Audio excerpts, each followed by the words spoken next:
Hi friends, welcome to my TNPC. நான் உங்கள் Venkat. TNPC சிலபஸை பொறுத்த வரைக்கும் பாலிட்டி டாபிக்ல ரொம்ப முக்கியமான லெசன் இந்த பொது கருத்து மற்றும் கட்சி முறை. ஓகேங்களா? ஸோ இது நமக்கு 11th பொலிட்டிக்கல் சயின்ஸ்ல 10வது பாடமாக அதை கொடுத்துருப்பாங்க. இந்த லெசனை பொறுத்த வரைக்கும் நம்ம பொது கருத்துனா என்ன, ஒரு கட்சி அப்படின்றது எப்படி உருவாகுது, ஒரு கட்சி முறைனா என்ன, ஏன் அமெரிக்காவில் 2 கட்சி மட்டும் இருக்கு, இந்தியாவில் ஏன் இத்தனை கட்சி இருக்கு, இத்தனை கேள்விக்கும் பதிலாக தான் வந்து பார்த்தீங்கன்னா இந்த பாடம் இருக்க போகுது. இந்த பாடத்தில் இருக்கக்கூடிய பகுதியை நம்ம லைன் பை லைனாக படிக்காமல் ஒரு ரியல் லைஃப் எக்ஸாம்பிளோட, ஓகேங்களா? ஸோ இப்போ தேர்தல் வருது, ஸோ அதனால் வந்து ரியல் லைஃப் எக்ஸாம்பிளோடையே நம்ம படித்தோம் அப்படின்னா ரொம்ப எளிமையாக இந்த பாடத்தை நம்ம புரிஞ்சிக்க முடியும். ஓகேங்களா? ஸோ இந்த வீடியோட எண்டில் வந்து பார்த்தீங்க அப்படின்னா இந்த லெசனில் இருந்து என்ன மாதிரி கேள்விகள் கேட்டாலும் உங்களால் ஆன்சர் பண்ண முடியும். ஸோ அதனால் வீடியோவை ஸ்கிப் பண்ணாமல் கடைசி வரைக்கும் பாருங்கள்.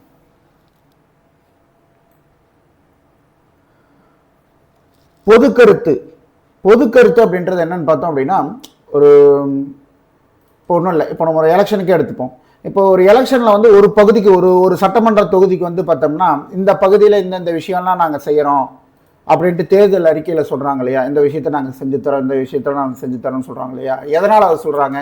ஏன்னா அந்த பகுதிக்கு அந்த விஷயம், ஓகேங்களா? ஃபார் எக்ஸாம்பிள் ஒரு பாலம் கட்டுறதுன்னு வச்சுங்களேன், அந்த ஏரியாவில் இருக்கக்கூடிய மக்கள் எங்களுக்கு இந்த இடத்துல வந்து ஒரு பாலம் வந்துச்சுன்னா எங்களுக்கு இந்த போக்குவரத்து நெரிசல் இல்லாமல் இருக்கும், நிறைய ஆக்சிடென்ட் இந்த இடத்துல ஆகுது, அப்போ ஒரு பாலம் இருந்துச்சுன்னா எங்களுக்கு கொஞ்சம் பெனிஃபிட்டாக இருக்கும் அப்படின்ட்டு மக்கள் பொதுவாக வந்து அங்கே இருக்கக்கூடிய மெஜாரிட்டியான மக்கள் நினைக்கிறாங்கன்னு வைங்களேன். அதுதான் பொது கருத்து. அந்த பொது கருத்தை எடுத்துக்கிட்டு தான் வந்து பார்த்திங்கன்னா அரசியல் கட்சிகள் அந்த தேர்தல் டைமில் வந்து அது ஒரு வாக்குறுதியாக கொடுத்து நாங்கள் ஜெயிச்சு வந்தோம் அப்படின்னா இந்த மாதிரி பாலம் கட்டித்தரோம், உங்களுடைய இந்த குறைகளை நீக்கிறோம், ஓகேங்களா? அதாவது அந்த பொது கருத்துக்கு, மக்களுடைய பொது கருத்துக்கு மதிப்பளிக்கிற விதமாக நாங்கள் செய்கிறோம் அப்படின்ற மாதிரி வாக்குறுதி கொடுத்து ஓட்டு வாங்கி வந்து அவங்க ஆட்சியில் அமரக்கூடிய செயல் தான், ஓகேங்களா? ஸோ அப்போ அந்த பொது கருத்து அப்படின்றது தனிப்பட்ட நலனுக்காக இல்லாமல், என் வீட்டு பிரச்சனைக்கு அப்படின்ற மாதிரி இல்லாமல் ஊர் பிரச்சனைக்காக மொத்தமாக சேர்ந்து எழக்கூடிய மக்களுடைய குரல் தான் அந்த பொது கருத்து அப்படின்றது. இந்த பொது கருத்துக்கு யாரெல்லாம் வலிமை சேர்ப்பாங்கன்னு பார்த்தீங்கன்னா, இப்போ தமிழ்நாட்டில் எடுத்துக்குமே, தமிழ்நாட்டில் ஒரு காமனான ஒரு பொது கருத்து என்னவாக இருக்கும்? ஒரு இஷ்யூ ரைஸ் ஆகுது, ஓகேங்களா? அந்த இஷ்யூ பேஸ்டாக வந்து எல்லா மக்களுக்கும் அந்த பொது கருத்தை கொண்டு போய் சேர்க்கறதும் சரி, மக்களுடைய கருத்தை அரசுகிட்ட கொண்டு போய் சேர்க்கறதும் சரி, இது வந்து ஒரு நடுவில் ஒரு கீ ரோல் பிளே பண்ணக்கூடியது யாருன்னு பார்த்தீங்க அப்படின்னா ஊடகங்கள், ஓகேங்களா? இன்னைக்கு ஊடகம் அப்படின்றது பல விதமாக வந்துருச்சு. முன்னாடி வந்து நியூஸ் சேனல் மட்டும் இருந்துச்சு, இன்னைக்கு சோசியல் மீடியாவே வந்து அது பெரிய கீ ரோல் பிளே பண்ணுது. ஏன்னா நியூஸ் சேனல் வரதுக்கு முன்னாடியே வந்து பார்த்தீங்கன்னா சோசியல் மீடியாவில் வைரல் ஆகுது. ஸோ அப்போ அந்த மாதிரி ஒரு இஷ்யூ வைரல் ஆகுது, எல்லா மக்களுக்கும் அது பரவுது, அதன் மூலமாக அரசுக்கு வந்து ஒரு களங்கம் வருது அப்படின்னா உடனே அந்த பொது கருத்தின் மேலே வந்து பார்த்தீங்கன்னா அரசாங்கம் நடவடிக்கை எடுக்கும். அப்போ அந்த பொது கருத்து அப்படின்றது மக்களாட்சியை வலிமைப்படுத்தக்கூடிய ஒரு கருவியாக வந்து பார்த்தீங்கன்னா அந்த பொது கருத்தை நம்ம பார்க்க முடியும், ஓகேவா? பொது கருத்து ஓர் உளவியல் மற்றும் சமூகத்தில் உள்ள அனைவரின் நம்பிக்கைக்கும் இசைவான தனிநபரின் நடத்தை சார்ந்த சமூக செயல்முறையாகும். ஸோ இதில் இம்பார்ட்டன்ட் பாயிண்ட்ஸ் எல்லாம் வந்து பார்த்தீங்கன்னா ஹைலைட் பண்ணியிருப்பேன், ஓகேங்களா? ஸோ அதை மட்டும் பாருங்கள், மற்றது எல்லாமே வந்து பார்த்தீங்கன்னா ஒரு தியரட்டிக்கலாக இருக்கக்கூடியது தான், அந்த அளவுக்கு நமக்கு தேவை கிடையாது, ஓகேங்களா? ஸோ இம்பார்ட்டன்ட் பாயிண்ட்ஸை நீங்கள் பார்த்தீங்கன்னா போதுமானது. மக்களாட்சி என்பது அனைவரின் ஒன்றிணைந்த தனி கருத்துகளுக்கும் பொது கருத்துகளுக்கும் தனிநபர் கருத்துக்களை விட முக்கியத்துவம் வாய்ந்தது என்ற கூற்றின் அடிப்படையில் அமைந்துள்ளது. எது மக்களாட்சி அப்படின்றது எதன் அடிப்படையில் இருக்கு? பொது கருத்தின் அடிப்படையில் இருக்கக்கூடியது. பொது கருத்தை எந்த ஒரு கவர்மெண்ட்டுமே லிசன் பண்ணல அப்படின்னா, கேட்கல அப்படின்னா அந்த மக்களாட்சி அப்படின்றதே செத்து போயிடும், ஓகேங்களா? ஏன்னா அவங்க வந்து ஆட்சியாளர்கள் என்ன நினைக்கிறாங்களோ அதை செயல்படுத்தக்கூடிய இடமா அது மாறிடும். அப்படி அது மாறுச்சுன்னா அது மக்களாட்சியா இருக்காது, அது வந்து பார்த்தீங்கன்னா உங்களுக்கு ஒரு ஏதாட்சிகார ஆட்சியா, ஓகேங்களா? ஸோ என்ன சொல்றது, சர்வாதிகார ஆட்சியா மாறிடும், ஓகேங்களா? அப்போ அந்த பொது கருத்துக்கு வலிமை இருக்கு, பொது கருத்தை அந்த அரசாங்கம் கேட்குது அப்படின்னா தான் அந்த நாட்டில் மக்களாட்சி அப்படின்றது உயிர்ப்போட இருக்கும், ஓகேங்களா? அந்த பொது கருத்து அப்படின்றது தனிநபர் என்னுடைய பிரச்சனையை விட பொதுநலன் சார்ந்து இருக்கணும். ஒன்றிணைந்த குழுக்கள், அரசாங்க தலைவர்கள், ஊடக உயர்குடியினர் ஆகியோர் பொது கருத்தின் மீது தாக்கத்தை ஏற்படுத்தவும் கட்டுப்படுத்தவும் முடியும். இப்போ ஒன்றும் இல்லை, ஒரு இஷ்யூ ரைஸ் ஆகுதுன்னு வைங்களேன், ஒரு இஷ்யூ ரைஸ் ஆகும்போது மக்கள் எல்லாரும் வந்து அதை பற்றி பேசுவாங்க, ஓகேங்களா? தமிழ்நாட்டில் இப்போ தமிழ்நாட்டில் ஒரு இஷ்யூ வருது, அந்த இஷ்யூவை பற்றி எல்லாருமே பேசுவோம். வீட்டில் வந்து 4 பேர் சேர்ந்து உக்காந்தாங்கன்னாவே அந்த பிரச்சனையை பற்றி தான் பேசிகிட்டு இருப்போம். ஆனால் எத்தனை நாளைக்குன்னு பார்த்தீங்கன்னா ஊடகங்கள் அதன் மீது தொடர்ந்து பேசக்கூடிய நேரத்தில் மட்டும்தான் அது வந்து பார்த்தீங்கன்னா மக்களுடைய கருத்தாகவும் தொடர்ந்து மக்களும் பேசிக்கிட்டே இருப்பாங்க. ஊடகங்கள் அதை ஹைட் பண்றாங்க, ஊடகங்கள் அதை மறைச்சு வேற ஒரு பிரச்சனையை வெளியே எடுத்துட்டு வராங்க அப்படின்னா ஆட்டோமேட்டிக்கா வந்து மக்களும் அந்த பிரச்சனையை பத்தி பேசுறத டைல்யூட் ஆயிடும். ஓகேங்களா? அந்த பிரச்சனையில இருக்கக்கூடிய மக்கள் தொடர்ந்து அதை பத்தி பேசுவாங்க. அது ஒரு பகுதியில் இருக்கும். ஃபார் எக்ஸாம்பிள் வந்து இப்போ தூத்துக்குடி ஸ்டெர்லைட் நம்ம எடுத்துக்கோமே, அந்த தூத்துக்குடி ஸ்டெர்லைட் இஷ்யூவை பத்தி நம்ம வந்து பாத்தீங்கன்னா நியூஸ் சேனல்ஸ், அப்புறம் வந்து பாத்தீங்கன்னா அரசியல் கட்சிகள் இல்ல சார்ந்த சங்கங்கள் இந்த மாதிரி பேசும்போது தான் வந்து பார்த்தீங்கன்னா அது எல்லா பக்கமும் போய் ரீச் ஆகும், மக்களும் அதை பத்தி பேசிட்டே இருப்பாங்க. இவங்க எல்லாருமே அதை பத்தி பேசல, அரசியல் கட்சி பேசல, நியூஸ் சேனல்ஸ் எதுவும் பேசல அப்படிங்கும்போது என்ன ஆகும், ஆட்டோமேட்டிக்கா வந்து பாத்தீங்கன்னா அதை பத்தி பொதுமக்கள் பேசக்கூடியது அப்படின்றது கம்மியாகி குறிப்பிட்ட அந்த பிரச்சனை இருக்கக்கூடிய அந்த பகுதி மக்கள் மட்டுமே அதை பேசக்கூடிய ஒரு நிகழ்வு அப்படின்றது நடக்கும். அப்ப ஊடகம் அப்படின்றது ரொம்ப மிக முக்கியமான ரோல் பிளே பண்ணுது. எதை மக்கள் பேசணும், எதை மக்கள்கிட்ட கொண்டு போய் சேர்க்கணும், எதை மக்களுக்கு தெரியாம வச்சுக்கணும், இது எல்லாமே யார்கிட்ட இருக்கு, ஊடகத்துக்கிட்ட இருக்கு. ஓகேவா? ஊடகத்திட்ட மட்டும் கிடையாது, அரசாங்கத்துடைய தலைவர்கள், அரசியல்வாதிகள் இவங்க எல்லாத்துக்கிட்டையுமே இருக்கு. ஏன்னா அவங்க சொல்றதுதான் வந்து பாத்தீங்கன்னா எழுத்தறிவின்மை இதற்கு ஒரு மிகப்பெரிய காரணமா இருக்கு. ஓகே, இது எல்லாமே இந்த பாடத்தில் நம்ம டிஸ்கஸ் பண்ணக்கூடியது தான். ஒரு அவுட்லைன் மாதிரி நான் உங்களுக்கு ஃபர்ஸ்டே சொல்றேன். ஓகேங்களா? எழுத்தறிவின்மை வந்து பாத்தீங்கன்னா இந்த மாதிரி பிரச்சனைகள்ல மிக முக்கிய காரணமா இருக்கு. ஏன் அப்படின்னா அரசியல்வாதிங்க வந்து எதை சொன்னாலும் வந்து சரின்னு வந்து ஏத்துக்கக்கூடிய நிலைமையில இருக்கக்கூடியவர்கள் யாருன்னு பார்த்தீங்கன்னா கல்வி அறிவு இல்லாதவங்க தான். ஓகேங்களா? ஏன்னா அவங்களுக்கு இந்த சோசியல் மீடியா, நியூஸ் பேப்பர் படிக்கிறது, இல்லை நியூஸ்ல சொல்றது, அப்படி எது உண்மை எது பொய் அப்படின்ட்டு அந்த அனலைஸ் பண்ணி பார்க்கக்கூடிய அந்த கேப்பபிலிட்டி அப்படின்றது இருக்காது. ஓகேங்களா? அவங்களுடைய மைண்ட் செட் எப்படி இருக்கும், என் தாத்தா வந்து இந்த கட்சிக்கு ஓட்டு போட்டாரு, என் அப்பா இந்த கட்சிக்கு ஓட்டு போட்டாரு, அதனால நானும் இதுக்கே ஓட்டு போடுறேன் அப்படின்ற மாதிரி தான் அந்த ஒரு நடைமுறையில் இருப்பாங்களே ஒழிய, இன்னைக்கு அந்த கட்சி ஆரம்பிக்கும் போது என்ன சிந்தனையில் அந்த கட்சி ஆரம்பிக்கப்பட்டது, இன்னைக்கும் அதே சிந்தனையோட தான் அந்த கட்சி, மக்களுடைய நலன் சார்ந்தே தான் அந்த கட்சி இயங்குதா, இல்ல சும்மா வந்து வாக்குறுதி வந்து அள்ளி தெளிச்சுட்டு போறாங்களா அப்படின்ட்டு அதை ஆராயக்கூடிய நிலைமையில இருக்கக்கூடியது எழுத்தறிவு பெற்றவர்கள். எழுத்தறிவு இல்லாதவர்கள், கல்வி அறிவு இல்லாதவர்களுக்கு அதற்கான வாய்ப்பு இல்லை. அப்ப என்ன ஆகுதுன்னு பாத்தீங்கன்னா, அரசியல்வாதிகள் வந்து என்ன உருட்டுனாலும் அது உண்மைன்னு நம்பி அந்த கட்சிகளுக்கு ஓட்டு போடக்கூடிய சூழ்நிலையும் இங்க இருக்கு. ஓகேவா? ஸோ அப்ப என்ன ஆகுது, அந்த பொது கருத்தின் மேல தாக்கத்தை ஏற்படுத்தக்கூடியவர்களா அரசாங்கத்துடைய தலைவர்களும் அரசியல்வாதிகளும் ஊடகமும் இருக்கு.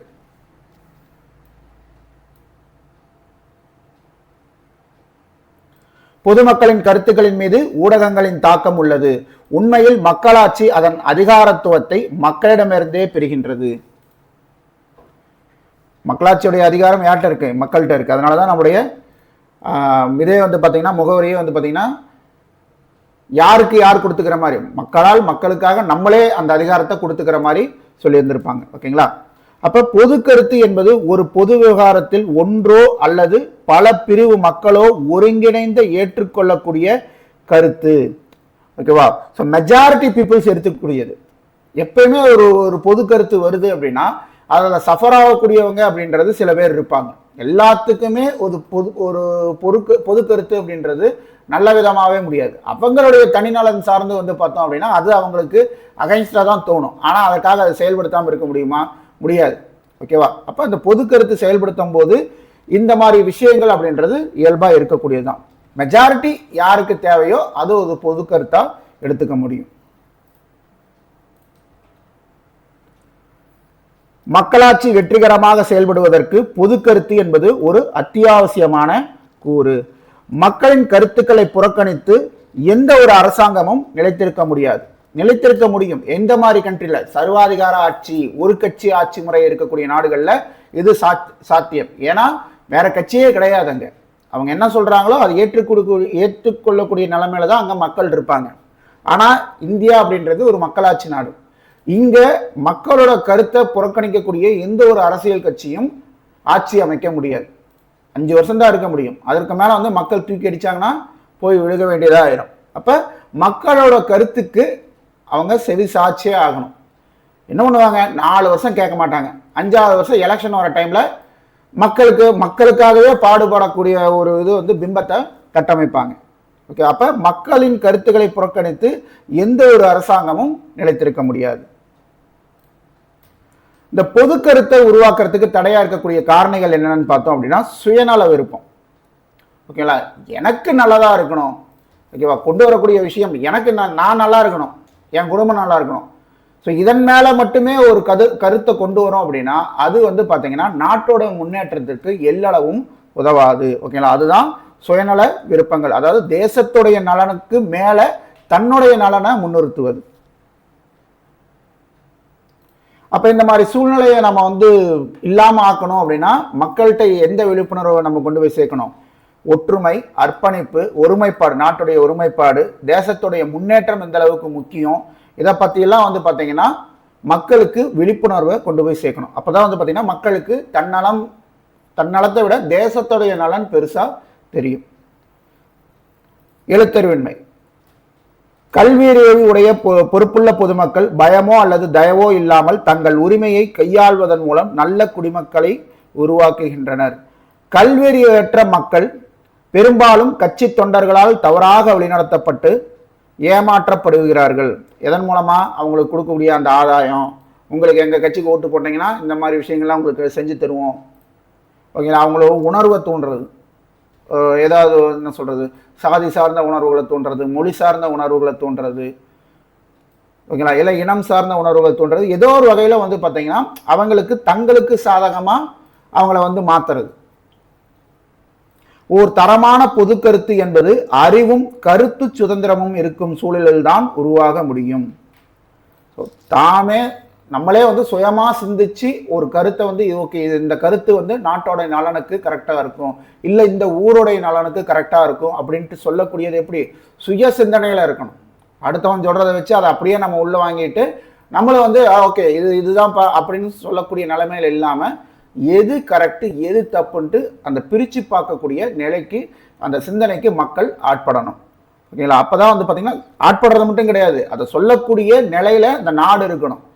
நீ உன்னுடைய கருத்தை சொன்னாவே தூக்கி ஜெயிலில் போட்டுருன்ற மாதிரி இருந்துச்சுன்னா மக்கள் சுதந்திரமாக தன்னுடைய கருத்துக்களை சொல்ல முடியாது. இங்கே இந்தியாவில் சொல்கிறாங்க அப்படின்னா இது ஒரு ஜனநாயக நாடு, தன்னுடைய கருத்துக்களை யாரும் பொதுவெளியில் சொல்லலாம் அப்படின்றது தான். வறுமையும் வந்து பார்த்தீங்கன்னா இந்த பொது கருத்து உருவாக்குறதுல ஒரு தடையாக இருக்கக்கூடிய ஒரு காரணம் தான். ஏழைகள் அரசியல் தலைவர்களின் பொய்யான வாக்குறுதியால் எளிதில் கவரப்பட்டு தங்களது வாக்குகளை அவர்களுக்கு அளித்து விடுகின்றனர். வறுமையை ஒழிப்பதன் மூலம் மட்டுமே ஓர் தரமான குறிக்கோளுடைய பொது கருத்து அப்படின்றது சாத்தியம். ரொம்ப முக்கியமா பிரச்சனையா இருக்கக்கூடியது இந்த சொன்ன இல்லையா, இந்த இனவாதம் மற்றும் சாதி அடிப்படையிலான பாகுபாடு. பெரும்பாலும் அரசியல்வாதிகள் கையாளக்கூடிய ஒரு பகுதின்னே சொல்லலாம். ஓகேங்களா? இந்த பொது கருத்து உருவாகாம தடுக்கிறதுக்கு அரசியல்வாதிகள் கையில் எடுக்கக்கூடிய ஒரு விஷயம் இது. சாதி, சமயம் மற்றும் மதம் ஆகியவற்றின் அடிப்படையிலான பாகுபாட்டை தூண்டும் விவாதங்கள் மக்களிடையே பிளவுகளை உருவாக்குகின்றன. அவை பெரும்பாலும் அரசியல் கட்சிகளால் தங்களின் நன்மைக்காக கையாளப்படுகின்றன. மக்களாட்சியை சமூக நல்லிணக்கமின்மை சீரழிக்கிறது. மக்களாட்சியை சீரழிக்கக்கூடிய காரணிகளாக இருக்கக்கூடியது என்ன? இந்த சமூக நல்லிணக்கமின்மை. அவங்க வந்து பார்த்தீங்கன்னா அவங்களுடைய நலன் சார்ந்து பேசுவாங்களே ஒழிய மக்கள் நலன் சார்ந்து இருக்காது. அந்த பிளவுபடுத்துறதுக்கு அவங்க யூஸ் பண்ணக்கூடிய வார்த்தைகள் தான் இந்த இனம், மொழி, சாதி, இது எல்லாமே. பேச்சு மற்றும் ஊடக சுதந்திரம். மக்களின் சுதந்திரத்தை மதித்து செய்தி அறிக்கைகளை பொறுப்புடன் வெளியிடுகின்ற ஊடகங்கள் பொதுமக்களின் கருத்தை முதிர்வுடன் உருவாக்குவதற்கான முக்கியமான அடிப்படை. ஓகேங்களா? ஸோ இது வந்து பார்த்தீங்கன்னா மக்களுடைய கருத்தை உண்மையாலுமே அவங்க பிரதிபலிக்கணும். ஊடகம் உண்மையாலுமே பிரதிபலிக்கணும். ஒரு பிரச்சனை நடக்குதுன்னா அதை வந்து எக்ஸ்போஸ் பண்ணணும். ஓகேங்களா? ஒரு செய்தி ஊடகம் இருக்கு, ஒரு சேனல் இருக்குன்னா அதை எக்ஸ்போஸ் பண்ணணும். ஓகே, அரசாங்கம் செய்த தவறாகவே இருந்தாலும் மக்கள்கிட்ட அதை வெளிப்படையாக கொண்டு போய் சேர்க்கணும். அப்படி சேர்த்தா மட்டும்தான் இங்கே வந்து பார்த்தீங்கன்னா அந்த மக்களாட்சி அப்படின்றது நிலைபெற்று இருக்கும். அப்போ மக்களாட்சி நிலைபெறக்கூடிய ஒரு முக்கியமான ரோல் பிளே பண்ணக்கூடியது இந்த ஊடகம். அவங்க வந்து பார்த்தீங்கன்னா ரொம்ப பொறுப்போடு நடந்துக்கணும்.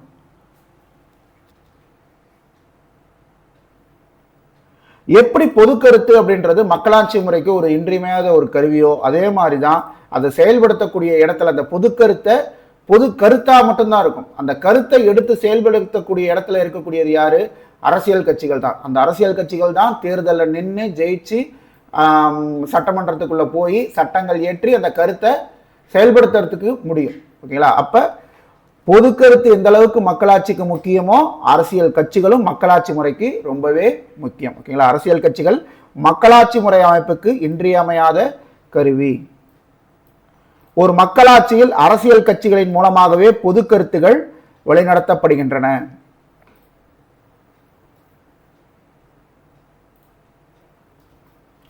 ஒரு மக்களாட்சியில் வந்து அரசியல் கட்சிகளுடைய நடவடிக்கை என்ன, செயல்பாடுகள் என்ன? கட்சி வந்து பார்த்தீங்கன்னா தேர்தலில் போட்டியிடுவாங்க. எதற்குன்னா அந்த அரசியல் அதிகாரத்தை கைப்பற்றணும். அப்போதான் வந்து பார்த்தீங்கன்னா இந்த மாதிரி பொது கருத்துக்களுக்கு அவங்க சட்டம் இயற்றி அந்த செயல்முறையில் ஈடுபட முடியும். அப்படின்றதுனால தான் வந்து பார்த்தீங்கன்னா கட்சிகள் தேர்தலில் போட்டியிடுறாங்க. தேர்தலில் போட்டியிடாதவர்கள் யாரா நம்ம கருதலாம்? இதே விஷயத்தை செய்வாங்க. ஒரு பிரச்சனை நடக்குதுன்னா கூட்டம் கூட்டி அதை பற்றி போராடுறது, பேரணி நடத்துறது, மனுக்கள் கொடுக்கறது, இந்த வேலையில் நான் இன்னொரு குழுவும் செய்யும். என்ன குழு? அழுத்த குழுக்கள் அதே வேலையை செய்யும். அழுத்த குழுன்றது ஒன்றும் இல்லை, சங்கங்கள் தான். ஓகேங்களா?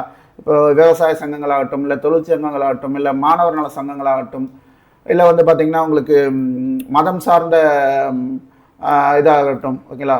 ஸோ இந்த மாதிரி விஷயங்கள்லாம் இதற்கு அவங்களுடைய பிரச்சனையை அரசியல் கட்சிகளிடத்துலையும் அரசாங்கத்துக்கிட்டையும் ஒரு மாதிரி போராட்டம் நடத்தி அவங்களுக்கு அந்த ப்ரெஷரை கொடுக்கறது. ஓகேவா? அவங்களுக்கு அரசியல் அதிகாரம் தேவையில்லை. அதனால அவங்க தேர்தலில் போட்டியிட மாட்டாங்க. தேர்தலில் போட்டியிடாதவர்கள் அழுத்த குழுக்கள். தேர்தலில் போட்டியிட்டு அந்த அரசியல் அதிகாரத்தை கைப்பற்றுபவர்கள் அரசியல் கட்சிகள். ஓகேங்களா? அப்போ கட்சிகள் தேர்தலில் போட்டியிடும். கட்சிகளில் வந்து பார்த்தீங்கன்னா வேறுபட்ட கொள்கைகளையும் திட்டங்களையும் முன்வைக்கும். என்ன திட்டங்களை முன்வைப்பாங்க? ஓகே, இப்போ வந்து பார்த்தீங்கன்னா இப்போ தேர்தல் வருது, மேனிஃபெஸ்டோ ரெடி பண்ணுவாங்க. ஒவ்வொரு கட்சியுமே வந்து பார்த்தீங்கன்னா அவங்களுடைய மேனிஃபெஸ்டோவை ரெடி பண்ணுவாங்க. இப்போ வந்து ஃபார் எக்ஸாம்பிள் இப்போ டிஎம்கே அலையன்ஸில் வந்து பார்த்தீங்கன்னா அந்த தேர்தல் அறிக்கை அப்படின்றது பிரதானமாக வந்து பார்த்தீங்கன்னா டிஎம்கேவுடைய தேர்தல் அறிக்கையாக தான் இருக்கும். இப்போ கூட்டணி கட்சிகள் உள்ளே போய் சேர்றாங்க அப்படின்னா அவங்களுக்கு வந்து பார்த்தீங்கன்னா என்ன ஒரு குறைஞ்சபட்ச செயல் திட்டம் அப்படின்ற அடிப்படையில் போய் கூட்டணி கட்சிகள் அவங்க கூட போய் ஜாயின் பண்ணுவாங்க. ஓகேவா? வெறுமனே வந்து எனக்கு ஒரு எம்எல்ஏ சீட்டு வேணும், எனக்கு 2 எம்எல்ஏ சீட்டும் வேணும் அப்படின்ற அடிப்படையில் போய் ஜாயின் பண்ணாமல் குறைந்தபட்ச செயல் திட்டம், நாங்கள் உங்கள் கூட கூட்டணி வைக்கணும் அப்படின்னா எங்களுக்கு இந்த மாதிரி விஷயங்களை நீங்கள் ஆட்சிக்கு வந்ததுக்கு அப்புறம் இந்த மாநிலத்துக்கு செஞ்சு தரணும், இல்லைன்னா இந்த நாட்டுக்கு நீங்கள் செஞ்சு தரணும். சென்ட்ரல் கவர்மெண்ட்னா நாட்டுக்கு, இல்லை ஸ்டேட் கவர்மெண்ட்னா வந்து பார்த்தீங்கன்னா இந்த மாநிலத்துக்குள்ளே செஞ்சு தரணும் அப்படின்ற அளவுக்கு வந்து குறைஞ்சபட்ச செயல் திட்டத்தின் அடிப்படையில் வந்து பார்த்தீங்கன்னா இந்த கூட்டணி கட்சிகள் பெரிய கட்சிகளோட இடையும். ஃபார் எக்ஸாம்பிள் இப்போ டிஎம்கே அலையன்ஸ் ஆகட்டும், இல்லை என்டிஏ அலையன்ஸ் ஆகட்டும். இப்போ என்டிஏ அலையன்ஸில் வந்து பார்த்தீங்கன்னா ஏடிஎம்கே, இப்போ பிஜேபி, இந்த மாதிரி கட்சிகள் இருக்கு இல்லைங்க. இதை போக வந்து பார்த்தீங்கன்னா பாட்டாளி கட்சி ஆகட்டும், இல்லை அம்மா மக்கள் முன்னேற்ற கழகம் ஆகட்டும். ஸோ இந்த மாதிரி கட்சிகளில் எதன் அடிப்படையில் இணையும்? இந்த மாதிரி குறைந்தபட்ச செயல் திட்டம், இந்தந்த விஷயங்கள் செயல்படுத்தி தரணும் அப்படின்ட்டு. கொள்கை அடிப்படையில் இணையணும் அப்படின்னா பெரும்பாலும் இணையவே முடியாது. இந்த மாதிரி திட்டங்கள் அடிப்படையில் இந்த திட்டங்களை நீங்கள் செயல்படுத்தி தரணும், நீங்கள் ஆட்சிக்கு வந்தால் செயல்படுத்தி தரணும் அப்படின்ற அடிப்படையில் தான் இணைவாங்க. ஓகேங்களா? அப்போ கட்சிகள் அப்படின்றது வேறுபட்ட கொள்கைகளை வச்சிருக்கும், திட்டங்களையும் முன்வைக்கும். என்னென்ன மாதிரி திட்டம் சொல்லுவாங்க? அதை தான் தேர்தல் அறிக்கையில் கொடுப்பாங்க. நாங்கள் ஆட்சிக்கு வந்தோம் அப்படின்னா அனைத்து பெண்களுக்கும் 1000 ரூபா, அப்புறம் வந்து பார்த்தீங்கன்னா நீட் வந்து ரத்து பண்ணிடுவோம். ஸோ இந்த மாதிரி வந்து பார்த்தீங்கன்னா கல்வி கடன் ரத்து பண்ணுவோம். இந்த மாதிரி திட்டங்களை வந்து ஒரு தேர்தல் அறிக்கையாக கொடுத்து எலெக்ஷனை வந்து ஃபேஸ் பண்ணுவாங்க. கட்சிகள் நாட்டிற்கான சட்டங்களை உருவாக்குகின்றனர். எப்போ? ஆட்சி அமைச்சதுக்கு அப்புறம் நாட்டிற்கான சட்டங்களை அந்த கட்சிகள் உருவாக்கும். கட்சிகள் அரசாங்கத்தை அமைத்து செயல்படுகின்றன. பெரும்பான்மை இடத்துல தொகுதியில் ஜெயிக்கக்கூடிய கட்சி தான் வந்து பார்த்தீங்கன்னா ஆட்சி அமைக்கும். எதிர்கட்சிகளாகவும் கட்சிகள் பங்கு வகிக்கின்றன. எதிர்கட்சிகள் அப்படின்றது ரொம்ப முக்கியமான ஒரு ரோல் பிளே பண்ணக்கூடியது. மக்களாட்சியில் எந்த அளவுக்கு வந்து பார்த்தீங்கன்னா ஒரு பொது கருத்தும் அரசியல் கட்சியும் வந்து இம்பார்ட்டன்ட் ரோல் பிளே பண்ணுதோ அதே மாதிரி இந்த எதிர்கட்சி அப்படின்றது ரொம்பவே மிக முக்கியமான ரோல் பிளே பண்ணும். ஏன்னா அரசியல் கட்சிக்குள்ளதான் இந்த எதிர்கட்சியும் அடக்கும். அந்த அரசியல் கட்சியில ஒரு கட்சி ஆளுங்கட்சியா போகும், கம்மியான இடத்துல ஜெயிச்ச கட்சி வந்து பார்த்தீங்கன்னா உங்களுக்கு எதிர்கட்சியா வந்து அமரும். அப்போ எதிர்கட்சியா வந்து அமர்ந்ததுக்கு அப்புறம் 5 வருஷம் நான் சைலண்டா இருப்பேன், திருப்பி அடுத்த தேர்தல் வந்துச்சுன்னா தான் நான் வாய்ஸ் ரைஸ் பண்ணுவேன் அப்படின்னா அது மக்களாட்சிக்கு மிகப்பெரிய கேடு. ஓகேங்களா? ஒரு மக்களாட்சி நல்லபடியா செயல்படணும் அப்படின்னா எதிர்கட்சிகளுடைய பங்கு அப்படின்றது ரொம்ப ரொம்ப ரொம்ப ஒரு கீ ஃபேக்டர். ஓகேவா? ஒரு கட்சி நல்லா, ஒரு ஆளுங்கட்சி நல்லா செயல்படுது அப்படின்னா 50% அவங்களுடைய ரோல்னா 50% எதிர்கட்சியோட ரோலாக தான் இருக்கும். ஒரு ஆளுங்கட்சி நல்லா செயல்படலைனாலும் 50% அவங்களுடைய ரோல்னா 50% எதிர்கட்சியோட ரோல் தான். ஏன் அப்படின்னா எதிர்க்கட்சிகள் இது சம்பந்தமாக எந்த ஒரு போராட்டமும் நடத்தலை, எந்த ஒரு பிரச்சனை வந்தாலும் மக்கள் சார்ந்த பிரச்சனைக்கு அவங்க குரல் கொடுக்கல, அதை பெரிய அளவில் வந்து எடுத்துட்டு போய் மக்கள்கிட்ட கொண்டு போய் அரசாங்கத்துக்கு அந்த அழுத்தம் கொடுக்கல அப்படின்றது தான் காரணமாக இருக்கும். அந்த அழுத்தம் ஏற்பட்டுச்சுன்னா எந்த ஒரு அரசாங்கமும் வந்து ஓகே அடுத்த டைம் நம்ம எந்த மூஞ்சை வச்சுக்கிட்டு மக்களை போய் ஃபேஸ் பண்ணுறது அப்படின்ற அடிப்படையில் அந்த செயல் திட்டத்தை கொண்டு வரும். அப்படி எதையுமே கண்டுக்கல, நான் செய்யறது தான் அப்படின்ற அளவுக்கு ஒரு ஆளுங்கட்சி இருக்கு அப்படின்னா அதற்கு காரணம் எதிர்கட்சி அந்த அளவுக்கு வலுவா இல்லை அப்படின்றது அர்த்தம். இப்ப மக்களாட்சி நல்லா செயல்படணும் அப்படின்னா எதிர்கட்சியும் ஒரு முக்கிய காரணி. கட்சிகள் பொது கருத்துக்களை வடிவமைக்கின்றன. அரசாங்கத்தின் நலத்திட்டங்களை மக்கள் பெறுவதற்கு கட்சிகள் உதவுகின்றன. இதெல்லாம் வந்து ஒரு அரசியல் கட்சியுடைய செயல்பாடு. அரசியல் கட்சிகளுடைய பணிகள் என்ன? ஒரு மக்களாட்சியில் அரசியல் கட்சிகள் அரசாங்கம் மற்றும் பொதுமக்கள் தொடர்பு கொள்ள ஒரு ஒருங்கிணைந்த இணைப்பாக செயல்படுது. நமக்கு ஒரு பிரச்சனை அப்படின்னா நம்ம ஆளுங்கட்சியை போய் டக்குன்னு அப்ரோச் பண்ண முடியுமா அப்படின்னு கேட்டிங்கன்னா கிடையாது. ஓகேங்களா? அதற்கான சந்தர்ப்ப சூழ்நிலை அப்படின்றது ரொம்பவே குறைவாக இருக்கும். ஆனால் டக்குன்னு போய் வந்து பார்த்தீங்கன்னா ஒரு எதிர்கட்சியை வந்து நம்ம இது பண்ண முடியும். மொத்தத்தில் அது ஒரு அரசியல் கட்சி தான். ஓகேங்களா? ஸோ நம்ம போய் எளிமையாக அணுக முடியும், அவங்ககிட்ட நம்ம பிரச்சனையும் சொல்ல முடியும். அது அவங்களுடைய நலனுக்காகவே இருந்தாலும் ஓகேங்களா, நான் அடுத்த நாள் வந்து திருப்பி நான் வர முடியும் அப்படின்ற அந்த ஒரு ஆங்கிள் அவங்க அப்ரோச் பண்ணாலும் எண்ட் ஆஃப் த டே வந்து பார்த்தீங்கன்னா மக்களுக்கு அதன் மூலமாக ஒரு நன்மை அப்படின்றது கிடைக்கும். ஓகேவா? கட்சிகள் வாக்குகளை அணிதிரட்டும் நோக்கத்துடன் மக்களின் அரசியல் சிந்தனை மற்றும் கருத்துக்களின் மீது தாக்கத்தை ஏற்படுத்துகின்றன. எதற்காக இதெல்லாம் செய்கிறாங்க? வாக்குக்காக தான். நான் இப்போ சொன்னேன் இல்லையா, நம்ம பிரச்சனையை கொண்டு போய் சேர்க்குறோம், இந்த மாதிரி எனக்கு பிரச்சனை இருக்குன்ட்டு அவங்க வந்து என்ன காரணத்துக்காக எடுத்துகிட்டு போவாங்க? மக்கள் நலம் சார்ந்து அப்படின்றது செகண்டரியாக தான் அவங்களுக்கு இருக்குது. இன்னைக்கு இருக்கக்கூடிய அரசியல் சூழ்நிலையில் சொல்கிறேன், அது அவங்களுக்கு செகண்டரியாக தான் இருக்கும். ஆனால் என்ன, ஒவ்வொருத்தருடைய எதுவுமே வந்து பார்த்தீங்கன்னா அவங்களுக்கு ஒரு ஓட்டு தான். ஓகேங்களா? நம்மளை வந்து மக்களை வந்து அவங்க எப்படி பார்ப்பாங்க? ஒரு ஓட் பேங்காக தான் பார்ப்பாங்க. அப்போ என்ன பண்ணுவாங்க? அந்த ஓட் பேங்கை இன்க்ரீஸ் பண்ணுறதுக்காக அந்த பிரச்சனையை எடுத்து அதற்கான ப்ரெஷரைஸ் பண்ணுவாங்க.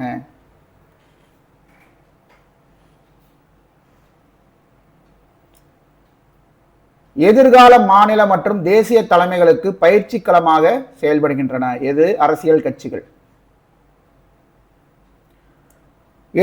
நீண்ட காலமாக அவர்கள் கட்சிக்குள்ளேயும் எதிர்கட்சிகளிலிருந்தும் கடுமையான விவாதம் மற்றும் வினா எழுப்புவதன் மூலம் தங்களின் நடவடிக்கைகளுக்கு கட்சி தலைவர்கள் பொறுப்புணர்வுடன் இருக்கிறார்கள். ஓகேங்களா? ஸோ இந்த மாதிரி வந்து பார்த்தீங்கன்னா விவாதம் எழுப்புறது, கண்டனம் இது பண்ணுறது. ஓகேங்களா? ஒரு திட்டத்தை கொண்டு வராங்க, ஒரு அரசாங்கம் கொண்டு வருது, ஆனால் அது ஒரு மக்கள் நலன் சார்ந்த திட்டம் கிடையாது. ஓகேங்களா? மக்களுக்கு எதிரானதாக இருக்குது அப்படின்னா என்ன பண்ணணும்? அரசியல் கட்சிகள், எதிர்கட்சிகள், எல்லா கட்சிகளும் சேர்ந்து அதற்கு எதிராக கண்டனங்கள், போராட்டங்கள் எல்லாமே நடத்தணும். ஓகேங்களா? இந்த மாதிரி நடத்தும் போது தான் வந்து பார்த்தீங்கன்னா அரசியல் கட்சிகள் மக்களுக்கு பொறுப்புணர்வோடு இருக்கும். ஆளும் கட்சியும் அரசாங்கமும் மக்களுக்கு பொறுப்புணர்வோடு செயல்படும்.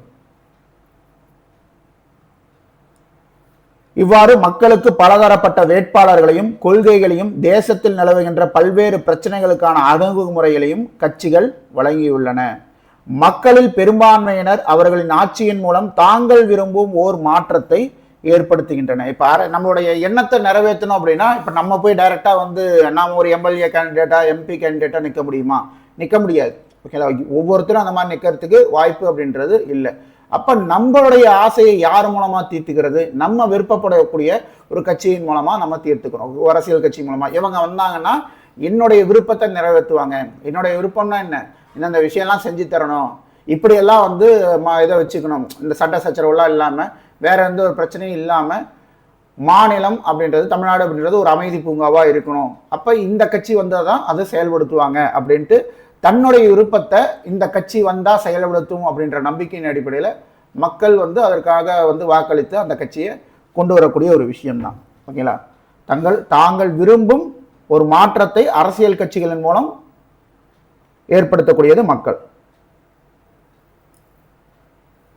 கட்சி முறை என்பது அரசாங்கங்களை நடத்துவதற்கும் நிலைநிறுத்துவதற்கும் உதவுகிறது. மக்களாட்சியின் திறன் வாய்ந்த செயல்பாட்டிற்கும் அரசாங்கத்தின் கொள்கைகளுக்கு எதிரான கட்டுப்பாடுகள் மற்றும் அதிகார சமநிலையை வழங்கும் முறை இது கட்சி முறை தான். ஓகேங்களா. மக்களாட்சியோட செயல்பாடு என்ன? இந்த மாதிரி பொது கருத்துக்கு வலிமை சேர்த்து அது செயல் திட்டங்களாக கொண்டு வரக்கூடியது. இன்னொன்று வந்து பார்த்தீங்கன்னா அரசாங்கத்துடைய கொள்கைகளுக்கு எதிராக இருக்கக்கூடிய விஷயங்களில் கட்டுப்பாடு செலுத்தி அந்த அதிகார சமநிலையை கொண்டு வரக்கூடியது கட்சி முறை தான். ஓகேங்களா. கட்சிகள் நிறையா இருக்கும்போது தான் இது சாத்தியம். இப்போ ஃபார் எக்ஸாம்பிள் ஒரு கட்சி தான் இருக்குது அப்படின்னா இந்த விஷயமே அடிபட்டு போயிடும். ஓகேங்களா. அந்த அதிகார சமநிலை அப்படின்றதே வந்து பார்த்தீங்கன்னா ஒரு கட்சி முறையில் இருக்காது. இங்கே பல கட்சி முறை இருக்கிறதுனால தான் அந்த அதிகார சமநிலை அப்படின்றது இருக்குது. அதற்கான காரணங்கள் நம்ம என்னன்றது முன்னாடியே பார்த்தோம். பொது கருத்து, அழுத்த குழுக்கள், போராட்டங்கள், இதன் மூலமாக ஏற்படுத்தக்கூடிய ஒரு பொறுப்புணர்வு, அரசாங்கத்துக்கு ஏற்படுத்தக்கூடிய அந்த பொறுப்புணர்வு, இதுதான் வந்து பார்த்தீங்கன்னா அந்த அதிகார சமநிலை, அந்த பேலன்ஸை கொண்டு வருது.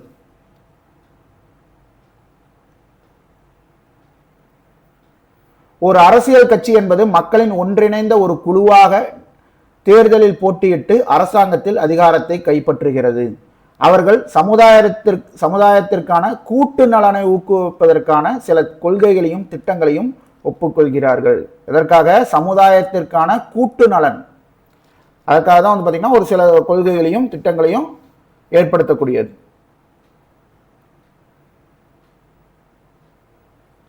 ஒரு மக்களாட்சியோட தரத்தை நம்ம எப்படி தராசில் வச்சு பார்க்க முடியும் அப்படின்னு பார்த்தீங்கன்னா, அந்த மக்களை, நாட்டு மக்களை அந்த அரசாங்கம் எப்படி பிரதிநிதித்துவப்படுத்துது, அந்த மக்களுக்கான அங்கீகாரம் கிடைக்கிறதா அப்படின்றத வச்சு தான் அந்த நாட்டில் மக்களாட்சி அப்படின்றது எந்த லெவலில் இருக்குது. 10க்கு 1 மார்க்கா இல்லை 10க்கு 10 அப்படின்ட்டு எதை வச்சு நம்ம நிர்ணயம் பண்ண முடியும்? அந்த நாடு எப்படி தன் மக்களை பிரதிநிதித்துவம் செய்கிறது அப்படின்றது அடிப்படையில். எப்படி அரசாங்கம் அதன் மக்களுக்கு பொறுப்புடன் இருக்கிறது, எப்படி மனித உரிமைகள் சமத்துவத்தை உறுதி செய்வதுடன் அரசியல் பங்கேற்பில் சமமான வாய்ப்புகளையும் ஏற்படுத்துகிறது. இதன் அடிப்படையில் தான் வந்து பார்த்தீங்கன்னா அந்த மக்களாட்சியின் தரம் அப்படின்றது நிர்ணயம் செய்கிறது. ஓகேங்களா. மக்களுக்கு அந்த அரசாங்கம் பொறுப்புணர்வோடு இருக்கிறதா, அந்த நாட்டில் மனித உரிமைகள் பாதுகாக்கப்படுகிறதா, சமத்துவமாக இருக்காங்களா, ஏழை பணக்காரன் அப்படின்ற ஏற்றத்தாழ்வு இல்லாமல், வர்க்க ரீதியான ஏற்றத்தாழ்வுகள் இல்லாமல், ஸோ எந்த ஒரு ஏற்றத்தாழ்வு இல்லாமல் சமத்துவம் அப்படின்றது இருக்கா, அரசியலில் யார் வேணால் பங்கேற்கலாம் அப்படின்ற அந்த சமமான வாய்ப்பு வழங்கப்படுதா, இல்லை வந்து பார்த்தீங்கன்னா இந்த ஆளுங்க தான் வந்து நிற்கணும், இவங்கெல்லாம் நிற்கக்கூடாது, இந்த வயதினோட தான் நிற்கணும், ஆண்கள் தான் நிற்கணும், பெண்கள் நிற்கக்கூடாது அப்படின்ற மாதிரி எந்த ஒரு அப்பர் ஹேண்டு லோயர் ஹேண்டு அப்படின்ற மாதிரி இல்லாமல் ஒரு சமமான வாய்ப்பு எல்லாத்துக்கும் கொடுக்கப்படுதா, இதெல்லாமே இருந்துச்சு அப்படின்னா அது ஒரு தரமான மக்களாட்சி நாடு. ஓகேங்களா. ஸோ இது மக்களாட்சியோடைய தரத்தை நிர்ணயம் செய்யக்கூடிய ஒரு எலிஜிபிலிட்டி கிரைட்டீரியான்னு நம்ம வச்சுக்கலாம். ஒரு கட்சி முறை. இந்த ஒரு கட்சி முறை அப்படின்றது எங்க இருக்குன்னு பார்த்தீங்கன்னா உங்களுக்கு சீனாவில் இருக்கும், கியூபாவில் இருக்கும், வடகொரியாவில் இருக்கும். இதெல்லாம் வந்து பார்த்தீங்கன்னா ஒரு கட்சி முறை இருக்கக்கூடியது. ஓகேங்களா. ஒரே கட்சி தான் இருக்கும், அந்த நாட்டில் வேற கட்சியே இருக்காது. இப்போ இப்போ இந்தியாவில் எடுத்துக்கிட்டிங்கன்னா தேசிய கட்சிகள்ட்டு 1008 இருக்குது, மாநில கட்சிகள்னு சொல்லிட்டு 1008 இருக்குது, இத்தனை கட்சிகள் இருக்குது. ஏன்னா இந்தியா ஒரு பல கட்சி முறையை ஃபாலோ பண்ணக்கூடிய நாடு. ஆனால் சீனாவாகட்டும், வடகொரியாவாகட்டும், கியூபாவாகட்டும் இதெல்லாமே ஒரு கட்சி முறையை ஃபாலோ பண்ணக்கூடிய நாடு. அப்போ அங்கே ஒரே கட்சி தான் இருக்கும். அந்த ஒரு கட்சியிலிருந்து தான் வந்து பார்த்தீங்கன்னா நபர்கள் அந்த தலைமை பண்புக்கு வருவாங்க. ஓகேங்களா. இப்போ சீனா அதிபர்னு சொல்கிறோம், அவரே காத்துக்கு இருப்பாரான்னு கேட்டிங்கன்னா அவர் அந்த கட்சியை சார்ந்த நபர். அவர் இன்னைக்கு இருக்கார், நாளைக்கு அவரை தாண்டி வேற ஒருத்தர் வந்தாங்க அந்த கட்சியில் அந்த அதிபராக, சீனாவுடைய அதிபராக வர முடியும். ஆனால் யார் வந்தாலும் அந்த கட்சியிலிருந்து தான் வர முடியும். அதிபராக வந்து அந்த கட்சியிலிருந்து மட்டுமே தான் வர முடியும், வேற எந்த கட்சியும் அங்கே கிடையாது. எதிர்கட்சின்ற ஒரு விஷயமே அங்கே இருக்காது. அப்போ யாரும் ஒரு அரசாங்கம் செய்யக்கூடிய ஒரு செயல் திட்டத்தை எதிர்த்து இது வந்து மக்களுக்கு எதிராக இருக்குது அப்படின்ற மாதிரி யாருமே எதிர்த்து எதுவுமே சொல்ல முடியாத ஒரு நிலைமை இந்த ஒரு கட்சி முறை நாடுகளில் இருக்கும். ஓர் அரசியல் கட்சி அரசாங்கத்தை உருவாக்கும் உரிமையை பெறுகிறது. ஒரு கட்சி முறையின் கீழ் பெரும்பாலான சந்தர்ப்பங்களில் குறைவான பங்கேற்பு மற்றும் பலவீனமான பொறுப்புடைமை உள்ளது. அவங்க எதுக்கும் பொறுப்பேற்றுக்கணுன்ற அவசியமே கிடையாது இல்லையா. மக்கள்கிட்ட வந்து பதில் சொல்ல வேண்டிய நிலைமையிலும் அவங்க இருக்க மாட்டாங்க. ஃபார் எக்ஸாம்பிள் வந்து பார்த்திங்கன்னா சிங்கப்பூர், வடகொரியா, அப்புறம் வந்து பார்த்திங்கன்னா கொரியா தொழிலாளர் கட்சி, வியட்நாம் கம்யூனிஸ்ட் கட்சி, கியூபாவுடைய கம்யூனிஸ்ட் கட்சி, சீனாவுடைய கம்யூனிஸ்ட் கட்சி, இதெல்லாம் இங்கே எல்லாம் பார்த்திங்கன்னா ஒரு கட்சி முறை அப்படின்றது இருக்குது. மக்களாட்சியிலான வெளிப்பாடுகளுக்கு போதுமான வாய்ப்புகளை வழங்காததுடன் மாற்றத்திற்கான பரவலான வரையறையெல்லாம் வழங்கவில்லை. ஸோ அதனால் ஒரு கட்சி முறையை நம்ம மக்களாட்சிக்கு எடுத்துக்காட்டாக வச்சுக்கவே முடியாது. ஓகேங்களா, மக்களாட்சி அப்படின்றது அங்கே இருக்காது.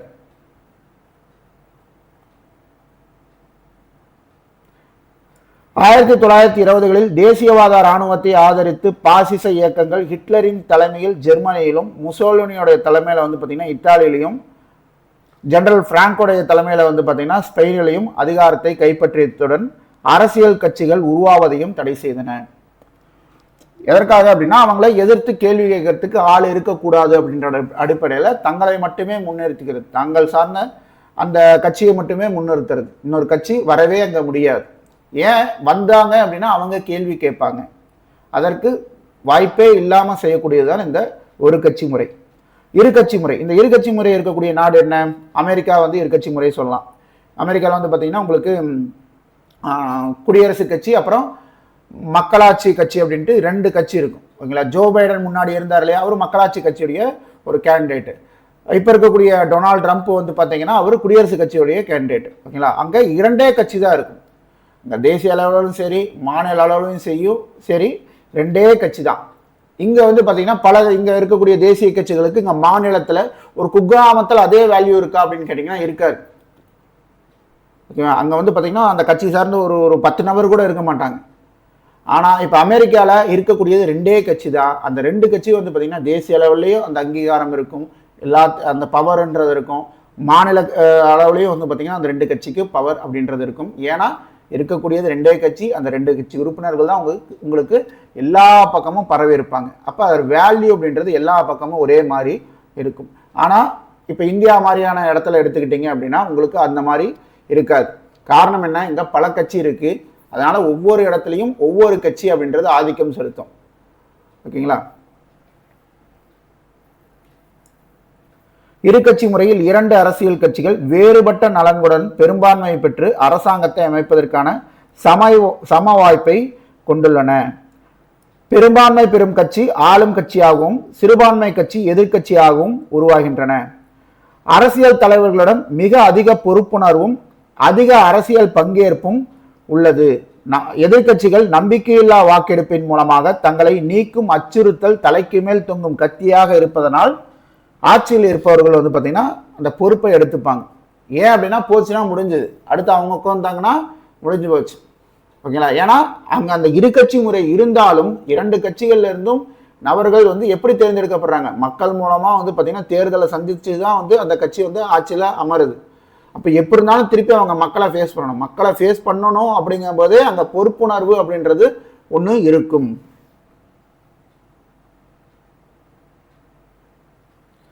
அங்க இருக்கக்கூடிய ஒரு மிகப்பெரிய மைனஸ் என்னன்னு பார்த்தீங்க அப்படின்னா, இரண்டு கட்சி இருக்குன்னா இரண்டு கட்சியோட கொள்கை வந்து பார்த்தீங்கன்னா வேற மாதிரி இருக்கும். ஒருத்தவங்க வந்து பார்த்தீங்கன்னா வளர்ச்சி சார்ந்து கொள்கையை வச்சிருக்காங்க, நாட்டோட வளர்ச்சி சார்ந்து கொள்கையை வச்சிருக்காங்கன்னா இன்னொரு கட்சி வந்து பார்த்தீங்கன்னா அதுக்காக வேற மாதிரி கொள்கையை வச்சிருக்கலாம்.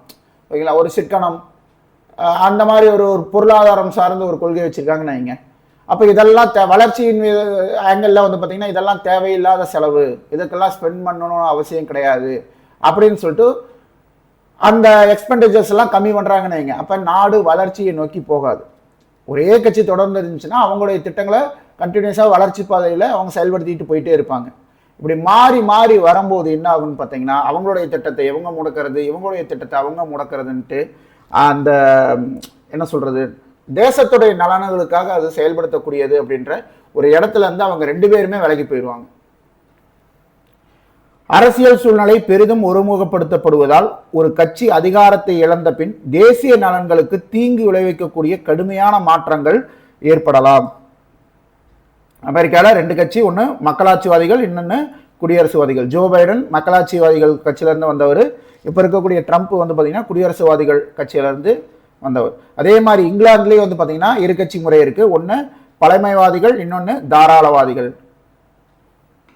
ஸோ எந்த ஒரு நாட்டிலையும் வந்து பார்த்தீங்கன்னா கட்சியோட எண்ணிக்கை இத்தனை கட்சி தான் இருக்கணும் அப்படின்ட்டு எந்த ஒரு நாட்டிலையும் அரசமைப்பில் கிடையாது. அந்த மாதிரி எந்த ஒரு இதுலேயும் வந்து கட்டுப்பாடு அப்படின்றது கிடையாது. இதற்கு காரணம் என்ன? இந்த இருக்கட்சி முறை அப்படின்றதுக்கான காரணம் என்னன்னு பார்த்தீங்கன்னா மக்களுடைய அரசியல் முதிர்ச்சி. அந்த நாட்டுடைய மக்கள் பொலிட்டிக்கல் சைடில் எடுத்துக்கூடிய அந்த மெச்சூர்டான ஒரு திங்கிங் தான் வந்து பார்த்தீங்கன்னா இந்த இரண்டு கட்சியில் அப்படின்ற இதில் கொண்டு போய் நிப்பாட்டுது.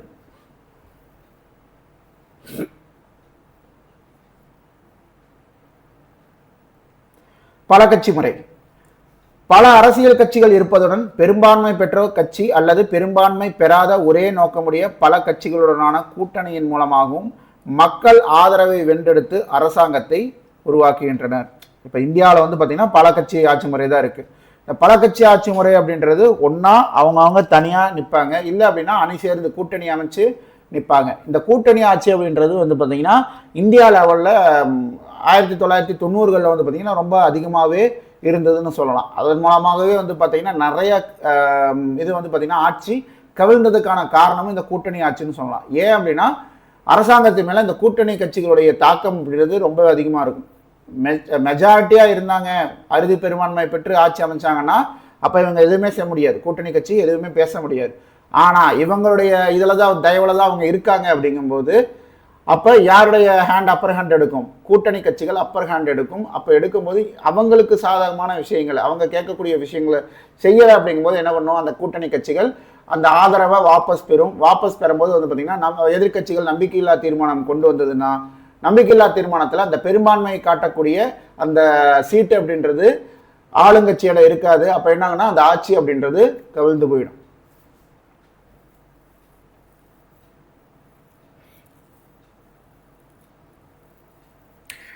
பல கட்சி முறை வாக்காளர்களுக்கு அரசியல் பங்கேற்பில் பல்வேறு வழிகளையும் பெரிய அளவிலான தேசிய மேம்பாட்டுக்குரிய அரசியல் மாற்றங்களை கொண்டு வரும் திறமையையும் வழங்குகிறது.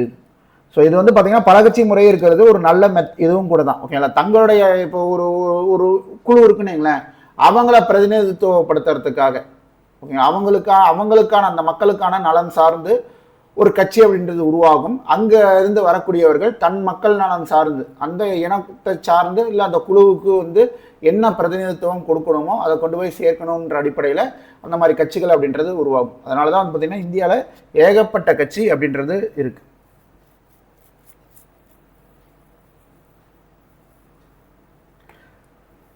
பிரான்ஸு, இத்தாலிலாம் வந்து பார்த்தீங்கன்னா விகிதாச்சார பிரதிநிதித்துவ முறை பல கட்சி முறையிலும் கூட்டணி அமைச்சரவைகளிலும் முடிவடைகிறது. கனடா, பிரான்ஸ், ஜெர்மனி, இந்தியா, ஸ்வீடன்லாம் வந்து பார்த்தீங்கன்னா பல கட்சி முறையிலான நாடுகளின் எடுத்துக்காட்டுகள். ஸோ இதெல்லாமே வந்து பார்த்தீங்கன்னா பல கட்சி முறைக்கான நாடுகள் தான். இது India, Sweden, Germany, France, Canada, அப்புறம் வந்து இட்டாலி, இதெல்லாமே. மக்களாட்சியில் அரசியல் கட்சிகளுடைய பங்கு. மக்களாட்சியின் தரம் மற்றும் செயல்திறனை உறுதி செய்கின்ற விதமாக அரசியல் கட்சிகள் இருப்பு அப்படின்றது இருக்கு. இதற்கான காரணங்கள் என்னன்றது நம்ம முன்னாடியே பார்த்துருப்போம். ஏன்னா மக்களாட்சி அப்படின்றது உயிர்ப்போட இருக்கணும் அப்படின்னா அங்கே இருக்கக்கூடிய அரசியல் கட்சிகள் அது எதிர்கட்சிகள் வந்து பார்த்திங்கன்னா ரொம்ப ஸ்ட்ராங்காக இருக்கணும், மக்களுக்கு உண்டான நலன்களை கொண்டு போய் சேர்க்கணும். அதே மாதிரி ஒரு அரசாங்கம் ஒரு ஒரு மக்களுக்கு எதிரான திட்டங்களை கொண்டு வருதுன்னா அதற்கு எதிர்ப்பு குரல் ப்ரெஷரைஸ் பண்ணி அதை மாற்ற வைக்கணும். இதெல்லாம் செய்யும்போது தான் வந்து பார்த்திங்கன்னா மக்களாட்சி அப்படின்றது உயிர்ப்போடு இருக்கும். மக்களுடைய பொது கருத்துக்கு அரசாங்கம் செவிசாய்க்கணும். அரசாங்கம்ன்றது என்ன? ஒரு அரசியல் கட்சி தான் அதுவும்.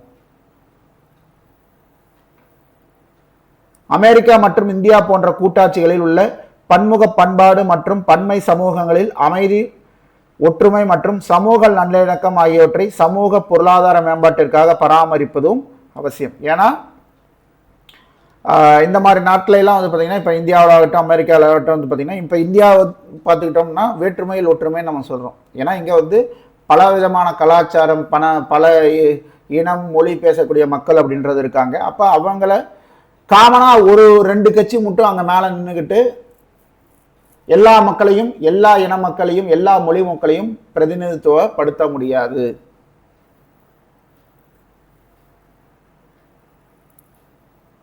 ஒரு கட்சி முறையில் வந்து இருக்கக்கூடிய ப்ளஸ் என்னன்னு பார்த்தீங்க அப்படின்னா டக்குன்னு டிசிஷன் எடுத்துட முடியும், யோசிச்சாங்கன்னா உடனே செயல்படுத்திட முடியும். ஆனால் அங்கே மக்களுடைய கருத்து அப்படின்றது அங்கே செல்லுபடியாகாது. அது வந்து ஒரு மைனஸ். ஓகேங்களா? அது டக்குன்னு எடுத்தங்கவுத்தன்னு செய்ய முடியும், மக்களுடைய கருத்து அங்கே இம்பேக்டாக இருக்காது, அது ஒரு மைனஸ்.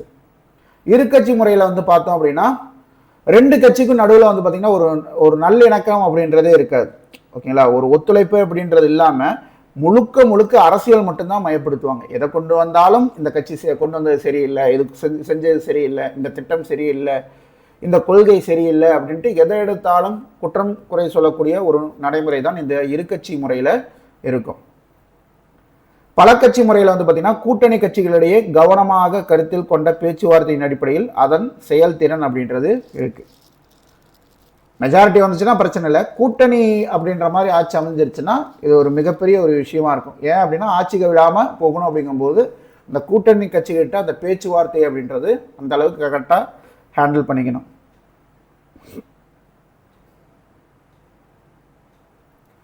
அரசியல் கட்சிகள் மக்களுடைய உரிமைகளையும் சுதந்திரங்களையும் காப்பாற்ற வேண்டியது முக்கியமான ஒரு மக்களாட்சியின் உந்து சக்தி.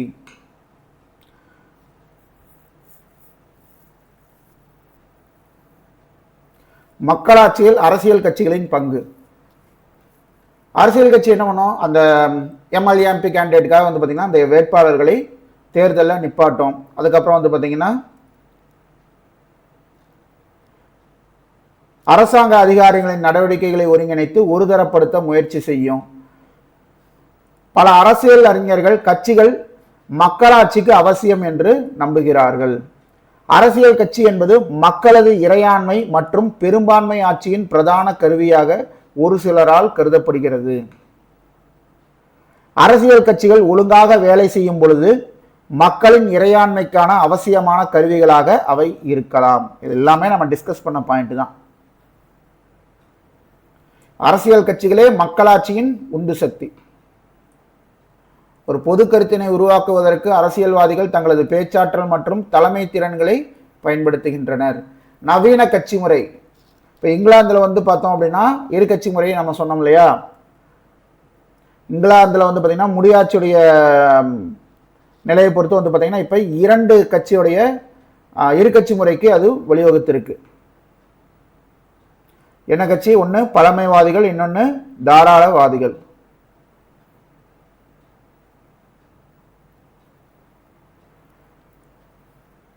அமெரிக்காவில் நம்ம 2 கட்சி பார்த்துருப்போம், ஒன்று மக்களாட்சிவாதி, இன்னொன்று குடியரசுவாதி அப்படின்ட்டு.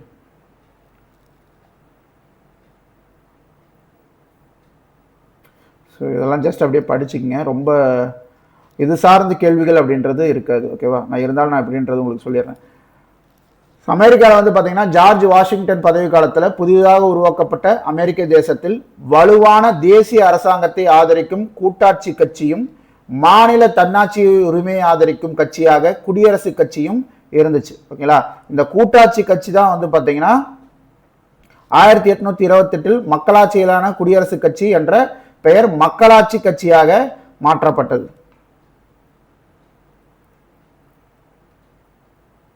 1854 குடியரசு கட்சி தான் வந்து பார்த்தீங்கன்னா இந்த கொத்தடிமை முறைக்கு எதிராக தனது போராட்ட களத்தை அமைத்து கொண்டதுடன் அமெரிக்க குடியரசுத் தலைவராக ஆப்ரஹாம் லிங்கன் பதவி வகித்ததால் அதிக முன்னுரிமையும் பெற்றது. இது குடியரசு கட்சி. இப்போ அமெரிக்க அதிபர், முன்னாள் அதிபர் ஆப்ரஹாம் லிங்கன் எந்த கட்சியிலேருந்து வந்தார்? குடியரசு கட்சியிலேருந்து வந்தவர் தான். இருகட்சி முறை என்ன? குடியரசு கட்சி, மக்களாட்சி கட்சி அப்படின்ட்டு 2 கட்சி வந்து பார்த்தீங்கன்னா அமெரிக்காவில் இருக்கு. இந்த இருகட்சி முறை அப்படின்றது அதிக இடத்துல, உலகம் ஃபுல்லாக வந்து பார்த்தீங்கன்னா அதிக இடத்துல வந்து இது இருக்கும் அப்படின்னு சொல்ல முடியாது, ஓகேங்களா? ஸோ இது ரொம்ப ரேரு தான். தேசிய மற்றும் உள்ளாட்சி அளவில் சமமான நிலையில் அது இருக்கும். நான் சொன்னேன் இல்லையா, தேசிய அளவிலையும் சரி உள்ளாட்சி அளவிலும் சரி அந்த 2 கட்சிகளுக்கும் சமமான பலம் அப்படின்றது இருக்கும். தேர்தல் அமைப்பு, அவங்களுக்கு எலெக்ஷன் மூலமாக தான் வந்து அவங்கள செலக்ட் பண்ணுவாங்க. அவங்களுக்கும் வந்து பார்த்தீங்கன்னா அந்த விதிமுறைகள் அப்படின்றது அங்கேயும் இருக்குது. இந்த தேர்தல் விதிமுறைகள் அப்படின்றது அங்கேயும் இருக்குது. வெற்றி பெற்றவர் தான் எல்லாத்தையும் எடுத்துப்பாங்க, ஓகேங்களா? எல்லாமே டோட்டல் பவர் வந்து பார்த்தீங்கன்னா ஜெயிக்கிற கட்சிக்கிட்ட போயிடும். அப்போ 5 வருஷம் அப்படின்றது அவங்க கையில் முழுமையாக இருக்கும். வீணாக்கப்பட்ட வாக்கு, இங்கே வந்து பார்த்தீங்கன்னா பொது கருத்து அப்படின்றது ரொம்ப ஒரு ப்ளே பண்ணக்கூடிய ஒரு விஷயம். அங்கே வேற கட்சியே கிடையாதா, 3வது கட்சியே கிடையாதா அப்படின்னா இருக்கும். ரொம்ப சின்ன கட்சிகள் இருக்கும். ஆனால் வந்து பார்த்தீங்கன்னா அதுக்கு போடக்கூடிய வாக்கு அப்படின்றது எந்த வகையிலும் பயனளிக்காது. ஏன் அப்படின்னா அவங்க ஆட்சியில் வரவே மாட்டாங்க. நம்ம ஊரில் சொல்லுவாங்க, எந்த கட்சிக்கு ஓட்டு போட்டேன் அப்படின்னா ஜெயிக்கிற கட்சிக்கு ஓட்டு போடுவேன். எந்த கட்சிக்கு ஓட்டு போடுறேன்னாவே ஜெயிக்கிற கட்சிக்கு ஓட்டு போடுவேன்னு சொல்லுவாங்க. இந்த கருத்தே வந்து பார்த்தீங்கன்னா ஒரு தவறான கருத்து தான். ஜெயிக்கிற கட்சிக்கு ஓட்டு போடக்கூடாது. யார் வந்தால் நல்லது செய்வாங்களோ அந்த கட்சிக்கு ஓட்டு போடணும். ஆனால் இங்கே வந்து பெரும்பாலும் இல்லை அந்த கட்சிக்கு நான் ஓட்டு போட்டேன்னா அந்த கட்சி ஆட்சிக்கே வராது, அப்போ என் ஓட்டு வந்து வீணாக போயிடும் அப்படின்னு சொல்லுவாங்க. நம்ம ஊர்லேயே வந்து சொல்லக்கூடிய அந்த வார்த்தைகள் நீங்கள் கேள்விப்பட்டிருக்கலாம். ஸோ இதுதான் வந்து பார்த்தீங்கன்னா ஜெயிக்காத கட்சிக்கு போடக்கூடிய ஓட்டு அப்படின்றது தான் இந்த வீணாக்கப்பட்ட வாக்கு அப்படின்றது. முன்னுரிமை அடிப்படையிலான அமைப்பு இது வந்து பார்த்தீங்கன்னா ஒரு தேர்தலில் வந்து பார்த்தீங்கன்னா 100%க்கு ஒரு 10% தான் ஓட்டே பதிவாயிருக்குன்னு வச்சுக்கோங்க. ஓகேவா? அந்த 10%ல யார் வந்து மெஜாரிட்டியோ அவங்க தான் ஆட்சி அப்படின்றது. அப்போ அந்த 90% மக்கள் என்ன இதில் நினச்சிட்டு இருக்காங்க, யார் வரணும்னு நினச்சிட்டு இருக்காங்கன்றது இங்கே ரிஃப்ளெக்டே ஆகாது. ஓட்டு போட்டவங்க எத்தனை பேர்? 10%. அந்த 10ல் யார் மெஜாரிட்டி, 6% எந்த கட்சி எடுத்துச்சு, ஸோ அவங்க தான் வந்து ஆட்சி அமைப்பாங்க. ஓகேவா? தேர்தலுக்கு முன் பரந்த கூட்டணிகள் அமைக்கப்படுகின்றன. வாக்காளர்களுடைய கருத்து இதுதான் அந்த பொது கருத்துன்னு நம்ம சொல்லலாம். மூன்றாவது கட்சியினர் வாக்குச்சீட்டில் இடம்பெறுவது கடினமாக உள்ளது. அதாவது சின்ன சின்ன கட்சிகள். ஸோ அதனால தான் இவங்களுக்கு போடக்கூடிய ஓட்டு அப்படின்றது வீணாக்கப்பட்ட வாக்கு அப்படின்னு சொல்றதுக்கான காரணம்.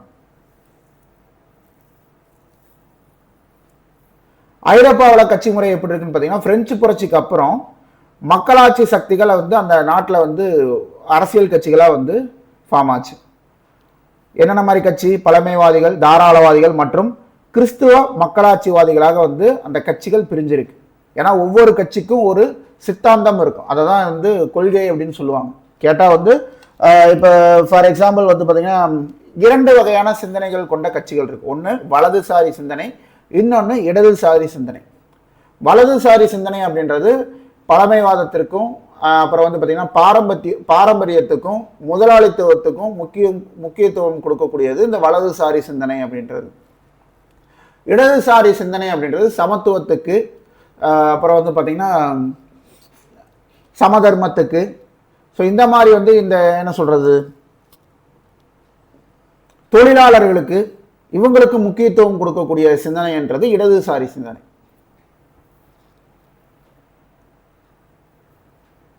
அதனால ஒரு கட்சி ஸ்டார்ட் பண்ணால் உங்களுடைய கொள்கை என்ன, எந்த அடிப்படையில் உங்கள் கட்சி செயல்படும் அப்படின்றது கேட்கறதுக்கான காரணம். அதன் அடிப்படையிலே நம்ம மக்கள் வந்து அதை தராசில் வச்சு பார்த்தலாம். ஓகே, இந்த கட்சி நமக்கு ஆப்டான கட்சியா, இவங்களுடைய கொள்கை.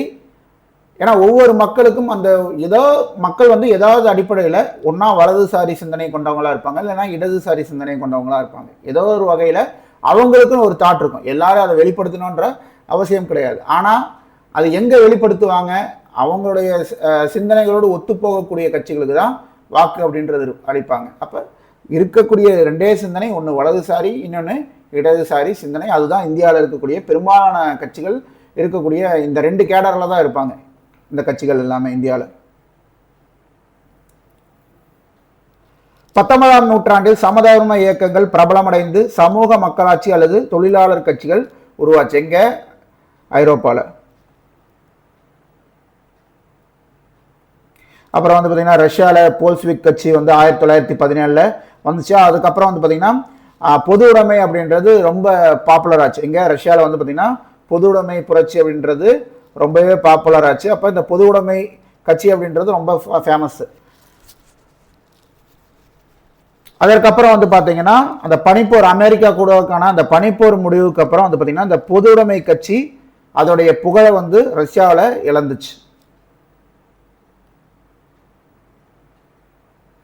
ஆனால் இன்றும் வந்து பார்த்தீங்கன்னா அந்த பொது உடைமை கட்சிகள் சீனாலையும் வடகொரியாலையும் வந்து பார்த்தீங்கன்னா அந்த எதேச்சிகார அரசாங்கங்களை கட்டுப்படுத்தி கொண்டிருக்கிறது.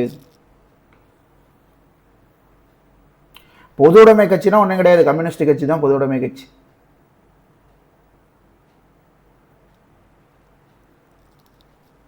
தென்னாப்பிரிக்காவில் வந்து பார்த்தீங்கன்னா அரசியல் கட்சிகள் முதல்ல யாருக்கு எதிராக போராடிட்டு இருந்தாங்கன்னு பார்த்தீங்கன்னா காலனித்துவத்துக்கு எதிராக போராடிட்டு இருந்தாங்க. இப்போ அவங்க காலனித்துவத்திலிருந்து விடுதலை அடைஞ்சதுக்கு அப்புறம் இப்போ இராணுவவாதத்திற்கு எதிராக அவங்க போராடிட்டு இருக்காங்க. யாரு? ஆப்பிரிக்க நாடுகளில்.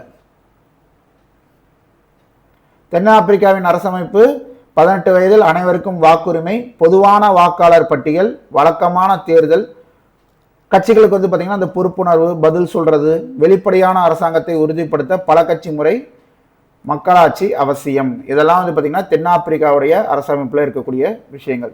இந்தியாவில் வந்து பார்த்தீங்க அப்படின்னா சுதந்திர போராட்டத்தினால வந்து பார்த்தீங்கன்னா யார் வந்து ரொம்ப ஒரு பலமிக்க கட்சியாக இருந்ததுன்னு பார்த்தீங்கன்னா அது காங்கிரஸ் கட்சி தான். ஓகேங்களா? அந்த காங்கிரஸ் கட்சியுடைய வீரியம் அப்படின்றது எது வரைக்கும் இருந்துச்சுன்னு பார்த்தீங்கன்னா நேஷனல் லெவலில் 1977 வரைக்கும் இருந்தது. தமிழ்நாட்டில் வந்து பார்த்தீங்கன்னா 1967 வரைக்கும் இருந்திருக்கு.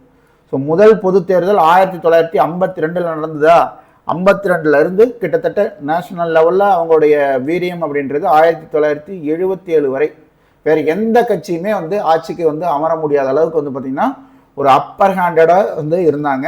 அதே மாதிரி தமிழ்நாட்டு லெவலில் வந்து பார்த்தீங்கன்னா 1967 டிஎம்கே வந்து ஆட்சி அமைக்கிற வரைக்குமே வந்து பார்த்தீங்கன்னா முதல் பொதுத்தல் 1952 67 வரைக்குமே வந்து பார்த்தீங்கன்னா காங்கிரஸ் கட்சி தான் வலிமையாக இங்கே தமிழ்நாட்டிலையும் இருந்துச்சு.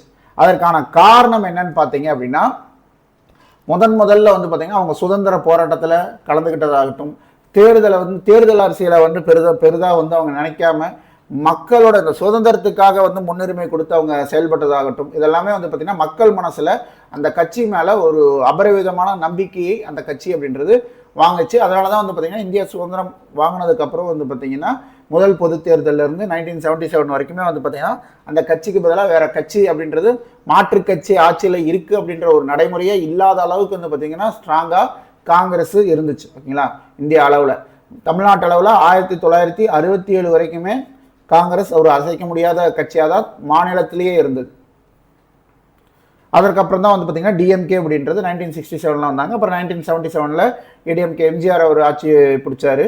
ஸோ அதுக்கப்புறம் பல நிலைகள் கடந்து போய் இப்போ வந்து ஒரு காங்கிரஸ் வந்து ஒரு பலமான மாநிலத்தில் வந்து ஒரு பலமான கட்சியாக இருக்கா அப்படின்னு கேட்டிங்கன்னா அந்த அளவுக்கு பலம் அப்படின்றது இல்லை. அப்போ இருந்த கண்டிஷனுக்கு கம்பேர் பண்ணும்போது 1967 முன்னாடி இருக்கக்கூடிய அந்த பலத்தோடு கம்பேர் பண்ணும்போது இப்போ ரொம்பவே பலம் இல்லாத ஒரு கட்சியாக தான் வந்து பார்த்தீங்கன்னா காங்கிரஸ் கட்சி அப்படின்றது இருக்கு.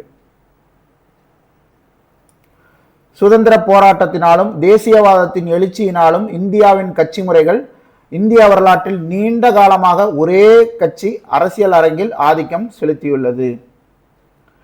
அது இந்திய தேசிய காங்கிரஸ், ஐஎன்சின்னு சொல்லப்படக்கூடிய இந்திய தேசிய காங்கிரஸ். இதை யார் ஸ்டார்ட் பண்ணா? ஏஓ ஹியூம் ஸ்டார்ட் பண்ணியிருப்பார். எப்போ? 1885 அவர் ஸ்டார்ட் பண்ணார்.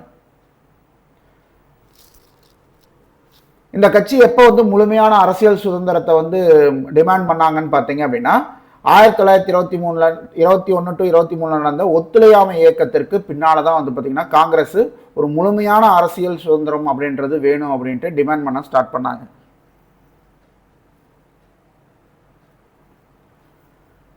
இருபதாம் நூற்றாண்டில் வந்து பார்த்தீங்கன்னா வகுப்புவாதத்தை செயல் திட்டமாக கொண்ட கட்சிகள் அப்படின்றது உருவாச்சு. 1906 முதல்ல வந்து பார்த்தீங்கன்னா இந்தியாவில் முஸ்லீம் லீக் அப்படின்ட்டு அந்த வகுப்புவாதத்தை சார்ந்த ஒரு கட்சியாக முஸ்லீம் லீக் அப்படின்றது 1906 உருவானது. அதை தொடர்ந்து 1916 இந்து மகா சபை அப்படின்ற கட்சியும் உருவாச்சு. இதெல்லாம் வந்து வகுப்புவாத கட்சிகள். ஸோ இதுக்கப்புறம் தான் இந்த முஸ்லீம் லீக் தான் வந்து பார்த்தீங்கன்னா ஜின்னா வந்திருப்பாரு, அதுக்கப்புறம் பாகிஸ்தான், இதெல்லாம் ஒரு டிஃப்ரெண்ட் ஸ்டோரி. ஓகேவா? 20ஆம் நூற்றாண்டில் வகுப்புவாதத்தை செயல் திட்டமாக கொண்ட கட்சிகள் உருவானது. அதில் உருவானது முதல் கட்சி எதுன்னு பார்த்தீங்கன்னா 1906 உருவான முஸ்லீம் லீக் கட்சி தான். அதை தொடர்ந்து இந்து மகா சபை 1916 வந்து உருவாச்சு. அதுக்கப்புறம் வந்து பார்த்தீங்கன்னா மதராஸ் மாகாணத்தை பொறுத்த வரைக்கும் தென்னிந்திய சுதந்திரவாத கூட்டமைப்பு, அதாவது நீதி கட்சி வந்து உருவாச்சு. இதோடைய பிரதான நோக்கமே என்னன்னு பார்த்தீங்கன்னா பிராமணர் அல்லாதவர்களுடைய நலன்களை பிரதிபலிக்கணும். ஓகேங்களா? அவங்களுடைய நலன்களை பாதுகாக்கணும் அப்படின்ற அடிப்படையில் முழுக்க அகைன்ஸ்ட் டு பிராமின்ஸ் அப்படின்ற அடிப்படையில் உருவானது தான் வந்து பார்த்தீங்கன்னா நீதி கட்சி. காங்கிரஸ் கட்சியோட ஒரு மைனஸாக பார்க்கப்படக்கூடியது இதுதான். ஓகேங்களா? நகர்ப்புற உயர்குடி சாதியினர் பெரும்பாலும் மேற்கத்திய கல்வி கற்றவர்களையே அந்த கட்சி வந்து பிரதிநிதித்துவப்படுத்தியது இந்திய தேசிய காங்கிரஸ். அதற்கான காரணம் என்ன அப்படின்னு பார்த்தீங்க அப்படின்னா ஆங்கிலேய அரசாங்கத்துடன் பேச்சுவார்த்தை வந்து நடத்த முடியும் அப்படின்ற அடிப்படையில் வந்து அந்த விஷயத்தை வந்து அவங்க எம்போஸ் பண்ணிட்டே இருந்தாங்க. அந்த காங்கிரஸ் கட்சிக்குள்ளேயே வந்து பார்த்தீங்கன்னா ஒரு பிளவு அப்படின்றது வந்தது. 1885 ஆரம்பிக்கப்பட்ட இந்திய தேசிய காங்கிரஸ்ல 1905 20 வருஷம் கழிச்சு ஒரு பிளவு அப்படின்றது அந்த கட்சிக்குள்ள வருது. அது என்ன பிளவு அப்படின்னு பார்த்தீங்கன்னா வங்க பிரிவினை காரணமாக இந்திய தேசிய காங்கிரஸ் கட்சிக்குள்ளேயே ஒரு பிளவு அப்படின்றது வருது. 1905 தான் வந்து பார்த்தீங்கன்னா வங்க பிரிவினை அப்படின்றது நடந்துச்சு. மேற்கு வங்கம் கிழக்கு வங்கம் அப்படின்றது பிரிஞ்சது. அப்போ என்ன பண்ணுறாங்க அப்படின்னா, இந்திய தேசிய காங்கிரஸில் இருக்கக்கூடியவங்க இதற்கு அகைன்ஸ்டாக நம்ம வந்து இது பண்ணணும், போராட்டங்கள் செய்யணும் அப்படின்ட்டு சொல்லும்போது இந்திய தேசிய காங்கிரஸ் என்ன பண்ணுது, அது ஒரு மிதவாதத்தோட ஓகேங்களா, ஒரு சைலண்டாக சமரச பேச்சுவார்த்தையாக கொண்டு போகலாம் அப்படின்ட்டு அது முடிவெடுக்கும் போது அதை எதிர்த்து வந்து பார்த்தீங்கன்னா, இல்லை எல்லாத்துக்கும் நம்ம சமரசம் அப்படின்ற அடிப்படையில் போக முடியாது.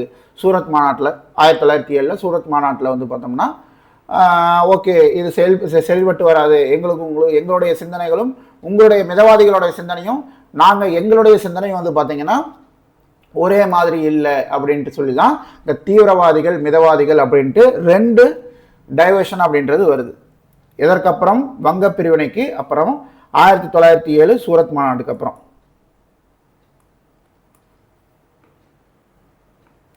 ஆயிரத்தி 1906 ஆண்டில் முஸ்லீம் லீக்கின் உருவாக்கம் முரண்பாடான அரசியல் பேரம் பேசும் வெளிப்படையான காலமாக உருவானதோடு இந்திய கட்சி முறையின் உண்மையான தொடக்கத்தை அது பிரதிபலித்தது. ஸோ முஸ்லீம் லீக்கோடைய உருவாக்கம் அப்படின்றது வந்து பார்த்தீங்கன்னா மிண்டோ மார்லி இதோடைய சீர்திருத்தத்தோடு நம்ம இது பண்ணிக்கலாம். ஸோ அது வந்து பார்த்தீங்க அப்படின்னா இந்த மாதிரி முஸ்லீம்ஸ்க்கு வந்து பார்த்தீங்கன்னா இந்த இடஒதுக்கீடுன்ற மாதிரி விஷயங்கள் எல்லாமே கொண்டு வந்திருக்கும். அரசியல் அரங்கில் மகாத்மா காந்தியின் வருகையை தொடர்ந்து இந்திய தேசிய காங்கிரஸ் என்பது அனைத்து பிரிவுகளையும் சேர்ந்த ஏழை விவசாயிகள் மற்றும் பின்தங்கிய பிரிவினர்களையும் பிரதிநிதித்துவப்படுத்தியது. ஸோ இதன் அடிப்படையில் தான் வந்து பார்த்தீங்கன்னா இந்த காங்கிரஸ் அப்படின்ற கட்சிக்கு வந்து பார்த்தீங்கன்னா ரொம்ப ஒரு மக்கள் மத்தியில் ஒரு ஸ்ட்ராங்கான ஒரு என்ன சொல்லலாம் நம்பிக்கையை வந்து ஏற்படுத்துச்சு. காங்கிரஸ் வந்து பார்த்தீங்கன்னா யாருக்கு பிரதிநிதித்துவம் படுத்துறதுனால ஏழை விவசாயிகள் மற்றும் பின்தங்கிய பிரிவினர்களையும் பிரதிநிதித்துவப்படுத்தியதன் காரணமாக காங்கிரஸ் வந்து மக்கள் மனசில் ஒரு நீங்காத இடம் அப்படின்றது காங்கிரஸுக்கு கிடைச்சது.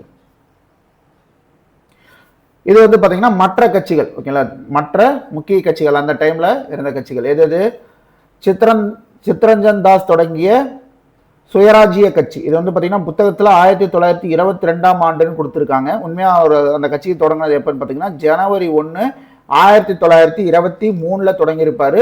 இது வந்து பார்த்தீங்கன்னா டிஎன்பிசி கொஸ்டினாவே வந்து இதை கேட்டு இது ஆன்சர் கொடுத்துருப்பாங்க. ஓகேவா, இதுதான் சரியான தகவல். ஜனவரி 1, 1923 தான் சித்ரஞ்சன் தாஸ் சுயராஜ்ய கட்சியை தொடங்கியிருப்பார். 1922 அப்படின்றது தப்பு. அதுக்கப்புறம் வந்து பார்த்தீங்கன்னா 1934 ஆச்சாரியா நரேந்திர தேவ் அவர் வந்து காங்கிரஸ் சோசலிஸ்ட் கட்சி அப்படின்றது தொடங்கியிருப்பார். அப்புறம் 1920 எம்என் ராய் அவர் வந்து கம்யூனிஸ்ட் கட்சியை வந்து ஸ்டார்ட் பண்ணியிருப்பார். ஸோ இவருடைய முயற்சியால் கம்யூனிஸ்ட் கட்சி அப்படின்றது 1920 தொடங்கப்பட்டிருக்கும். இவனை வந்து இந்தியாவுடைய முதல் பொது தேர்தலுக்கு அப்புறம் காங்கிரஸுக்கு அடுத்தபடியாக அதிக தொகுதிகள் வென்றதுன்னு பார்த்தீங்கன்னா இந்த கம்யூனிஸ்ட் கட்சியை நம்ம சொல்லலாம். ஓகேங்களா,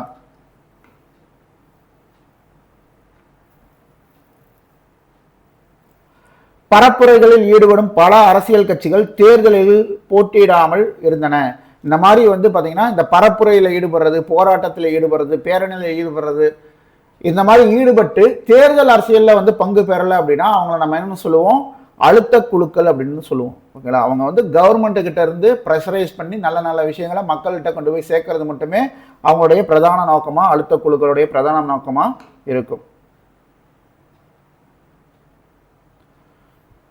1977 வரைக்குமே வந்து பார்த்தீங்கன்னா பொது உடைமை கட்சி, சோசியலிஸ்ட் கட்சி, வலதுசாரி ஜனசங்கம் இதெல்லாமே வந்து பார்த்தீங்கன்னா தேசிய லெவலில், நேஷனல் லெவலில் ஒரு முக்கியமான எதிர்கட்சியாகவே இருந்துச்சுன்னு சொல்லலாம். 1977 வரைக்குமே வேற எந்த ஒரு கட்சியும் காங்கிரஸுக்கு மாற்றாக ஆட்சி அமைக்கவே கிடையாது. ஓகேவா, அதற்கு அப்புறம் தான் வந்து 1977 இன்னொரு புது விஷயத்தை கொண்டு வராங்க. அதாவது பல கட்சிகள் இணைந்து யாருக்கு அகைன்ஸ்டா, காங்கிரஸுக்கு அகைன்ஸ்டா நிற்கிறாங்க. அதற்கு ஆணி வேறு யாருன்னு பார்த்தீங்கன்னா ஜெயபிரகாஷ் நாராயணன். ஓகேங்களா, ஜெயபிரகாஷ் நாராயணனுடைய தலைமையின் கீழ் பல தேசிய கட்சிகள் தேசிய அளவிலான மாற்று கட்சியை உருவாக்க இணைந்தன. இப்போ அதோட நம்ம பார்க்கலாம் 2024 லோக்சபா எலெக்ஷனில் வந்து பார்த்தீங்கன்னா பல கட்சிகள் இணைந்து, பல மாநில கட்சிகள் இணைந்து காங்கிரஸோட வந்து சேர்ந்து வந்து பார்த்தீங்கன்னா இந்தியா கூட்டணி அப்படின்றது உருவாக்குனாங்க. ஓகேங்களா, இந்தியா கூட்டணி அவ்வளோதான். அதில் ஜெயிச்சா யார் பிரதமர் அப்படின்றதெல்லாம் பின்னாடி, அவங்கெல்லாம் சேர்ந்து ஒரு கட்சி அப்படின்ற மாதிரி வந்து பார்த்தீங்கன்னா ஒரு கூட்டணியை உருவாக்குனாங்க. இதே விஷயம் 1977 வந்து பார்த்தீங்கன்னா அதே காங்கிரஸுக்கு எதிராக ஜெயபிரகாஷ் நாராயணன் தலைமையின் கீழ் வந்து பார்த்தீங்கன்னா இந்த மாதிரி பல தேசிய கட்சிகள் ஒன்றாக இணைந்தது. அதற்கப்புறம் தான் வந்து பார்த்தீங்கன்னா 1977 தான் ஜனதா கட்சி அப்படின்றது ஒரு கட்சி காங்கிரஸுக்கு மாற்றாக வந்து மத்தியில் ஆட்சியில் உட்காடுறாங்க. ஆனால் அந்த கூட்டணி அப்படின்றது தொடர்ந்து இருந்ததான்னு பார்த்தீங்கன்னா கிடையாது. 1980க்கு அப்புறம் அந்த கட்சிகள் ஒன்று இருக்கும் திறனையும் ஒற்றுமையும் இழந்துருச்சு. அப்புறம் பாரதிய ஜனதா கட்சி வந்து பார்த்தீங்கன்னா புதிய பெயருடன் ஜனசங்கம் இருந்துச்சு இல்லையா, நம்ம இங்கே பார்த்துருப்போம். வலதுசாரி ஜனசங்கம், ஓகேங்களா. 1977க்கு முன்னாடி அது வலதுசாரி ஜனசங்கமாக இருந்தது. 1980s தான் வந்து பார்த்தீங்கன்னா அந்த வலதுசாரி ஜனசங்கம் அப்படின்றது பாரதிய ஜனதா கட்சி பிஜேபி அப்படின்ட்டு புதிய பெயரோட தேர்தலை சந்திக்குது. அதன் முதல் தேர்தலில் வந்து பார்த்தீங்கன்னா அது மொத்தமாகவே வந்து பார்த்தீங்கன்னா 2 சீட்டு தான் பிஜேபி வின் பண்ணியிருக்கும். மக்களவை தேர்தலில் 2 சீட்டு தான் வின் பண்ணியிருக்கும். அதுக்கு அடுத்தது வந்து பார்த்தீங்கன்னா டக்குன்னு அடுத்தடுத்த தேர்தலில் முன்னேறி வந்து இன்னைக்கு வந்து பார்த்தீங்கன்னா 2014 எலெக்ஷனில் அறுதி பெரும்பான்மையோட வந்து நின்னாங்க. 2019 வந்து பார்த்தீங்கன்னா ஃபுல் மெஜாரிட்டியில் வந்து ஆட்சி அமைச்சிருப்பாங்க. இப்போ 2024 எலெக்ஷனில் தான் வந்து பார்த்தீங்கன்னா இங்கே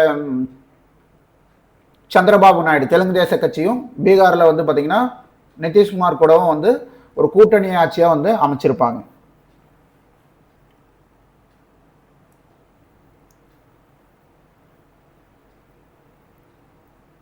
அதே டைமில் வந்து பார்த்தீங்கன்னா கன்சிராமின் பகுஜன் சமாஜ் கட்சி யூபியை சேர்ந்த கட்சி, ஒடுக்கப்பட்ட மக்களின் குரலாக ஆரம்பிக்கப்பட்ட கட்சி தான் இந்த பகுஜன் சமாஜ் கட்சி. அந்த யானை சின்னம் இருக்கும் இல்லைங்களா, இப்போ வந்து பார்த்தீங்கன்னா மாயாவதி இருக்காங்க. அப்போ ஆரம்பிக்கப்பட்டது யாராலன்னு பார்த்தீங்கன்னா கன்சிராமால் ஸ்டார்ட் பண்ணப்பட்டது தான் இந்த பகுஜன் சமாஜ் கட்சி. இன்னைக்கும் இது ஒரு தேசிய கட்சி அப்படின்ற அந்தஸ்துள்ள கட்சி தான் இந்த பகுஜன் சமாஜ்வாதி கட்சி.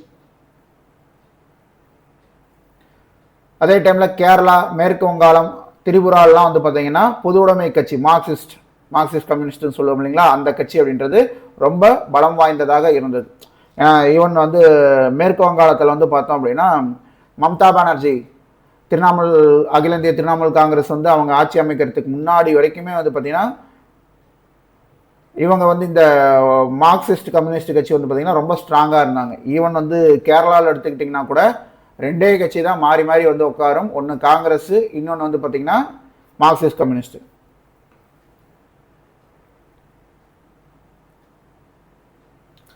ஆயிரத்தி 1990களில் இந்திய அரசியல் கூட்டணி அரசாங்கங்களுக்கான காலமாக இருந்தது. 1990களில் கூட்டாட்சி அரசியல் முறையை நாம் காண்பதுடன் பிராந்திய கட்சிகள் பெரிய செல்வாக்கை பெற்றுள்ளதையும் நாம் பார்க்க முடியும். ஏன்னா 1990s வந்து பார்த்தீங்கன்னா நிறைய கட்சிகள் அந்த கூட்டணி ஆட்சியாக தான் இருந்தது. அப்போ அந்த கூட்டணி ஆட்சி அவங்க மேலே அமைக்கிறதுக்கு பிராந்திய கட்சிகள், மாநில கட்சிகளுடைய அவங்களுடைய தயவு அப்படின்றது இருந்தது. ஃபார் எக்ஸாம்பிள் வந்து பார்த்தீங்கன்னா அடல் பிகாரி வாஜ்பாய் அவர்கள், முன்னாள் பாரத பிரதமர், அவர் வந்து பார்த்தீங்கன்னா ஆட்சி அமைச்சிருக்கும் போது இங்கே ஏடிஎம்கே வந்து பார்த்தீங்கன்னா சப்போர்ட் பண்ணியிருந்திருப்பாங்க. பட் அதுக்கப்புறம் வந்து அவங்களுடைய ஆதரவை விளக்கும் போது அந்த ஆட்சி அப்படின்றது கவிழ்ந்தது. நிறைய ஆட்சி 1990s கவிழ்ந்திருக்கும். காரணம் என்னன்னா எல்லாமே இந்த கூட்டணியை இது பண்ணி அமைக்கப்பட்ட ஆட்சிகள்.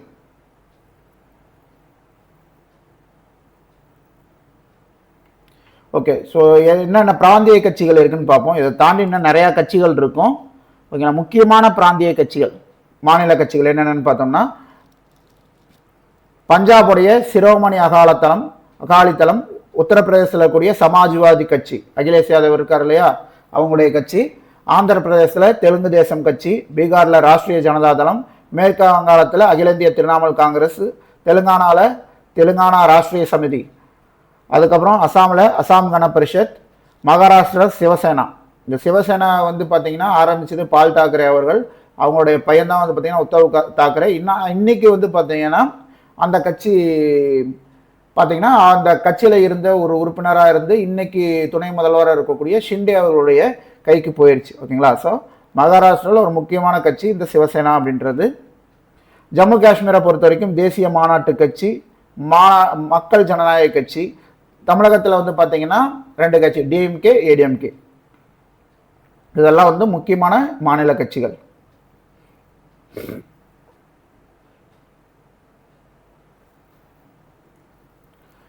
வாக்காளர்களிடையே அரசியல் விழிப்புணர்வு அதிகரிக்கையில் பிரதேச சமூக மற்றும் மத அடையாளங்களுடன் அதிக அணி திரட்டலும் உள்ளது.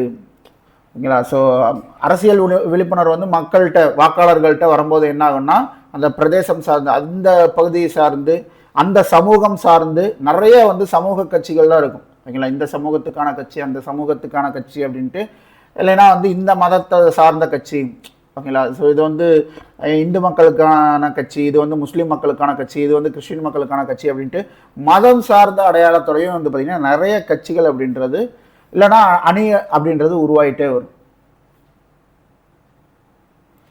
தமிழ்நாட்டில் கட்சி முறை இந்திய அளவில் பார்த்தாச்சு. இப்போ தமிழ்நாட்டு அளவில் நம்ம பார்த்தோம் அப்படின்னா சுதந்திர போராட்ட காலத்துலேருந்தே பார்த்தீங்கன்னா காங்கிரஸ் கட்சியோடைய ஆதிக்கம் இருந்தது. அது இந்திய தேசிய அளவில் இருந்துச்சு, தமிழ்நாட்டிலே இருந்துச்சு, நம்ம பார்த்துருப்போம். அதற்கப்புறம் 1967 டிஎம்கே ஆட்சிக்கு வந்துச்சு. ஓகேங்களா?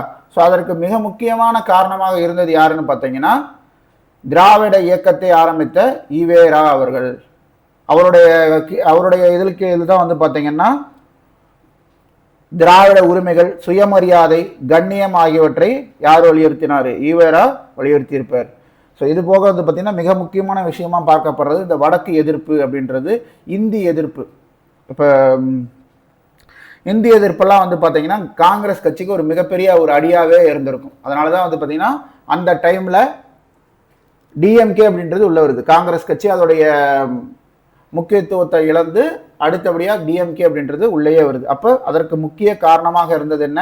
இந்த வடக்கு எதிர்ப்பு, இந்தி எதிர்ப்பு அப்படின்றது மிக முக்கிய காரணமாக இருந்துச்சு. இன்னொன்று வந்து பார்த்திங்கன்னா பிராமணருடைய ஆதிக்கத்திறனை எதிர்த்து வந்து பார்த்திங்கன்னா ஈவேரா போராடி இருப்பார். ஸோ இதனாலலாம் வந்து பார்த்திங்கன்னா திராவிட இயக்கத்தின் மேலே வந்து மக்களுக்கு ஒரு பற்றுதலும், அதன் அடிப்படையில் வந்து பார்த்திங்கன்னா ரொம்ப மக்கள் மனசில் இடம் பெற்றிருந்த அந்த காங்கிரஸ் கட்சியுடைய அந்த புகழ் அப்படின்றது கொஞ்சம் கொஞ்சமாக மங்கி அவங்க தோத்து இவங்க மேலே வராங்க.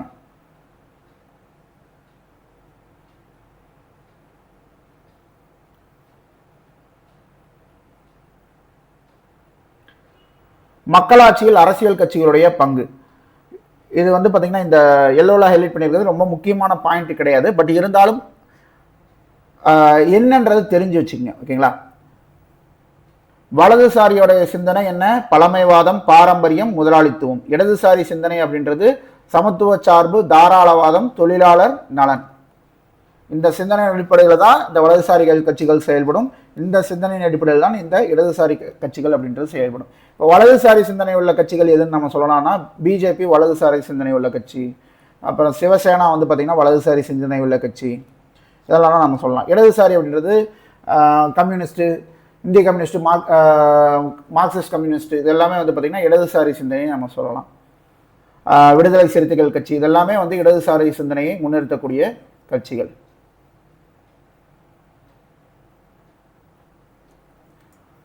மக்களாட்சிக்கான லட்சியத்தை அடைவதற்கு அரசியல் கட்சிகள் அவசியமானவை என்பது உண்மையே.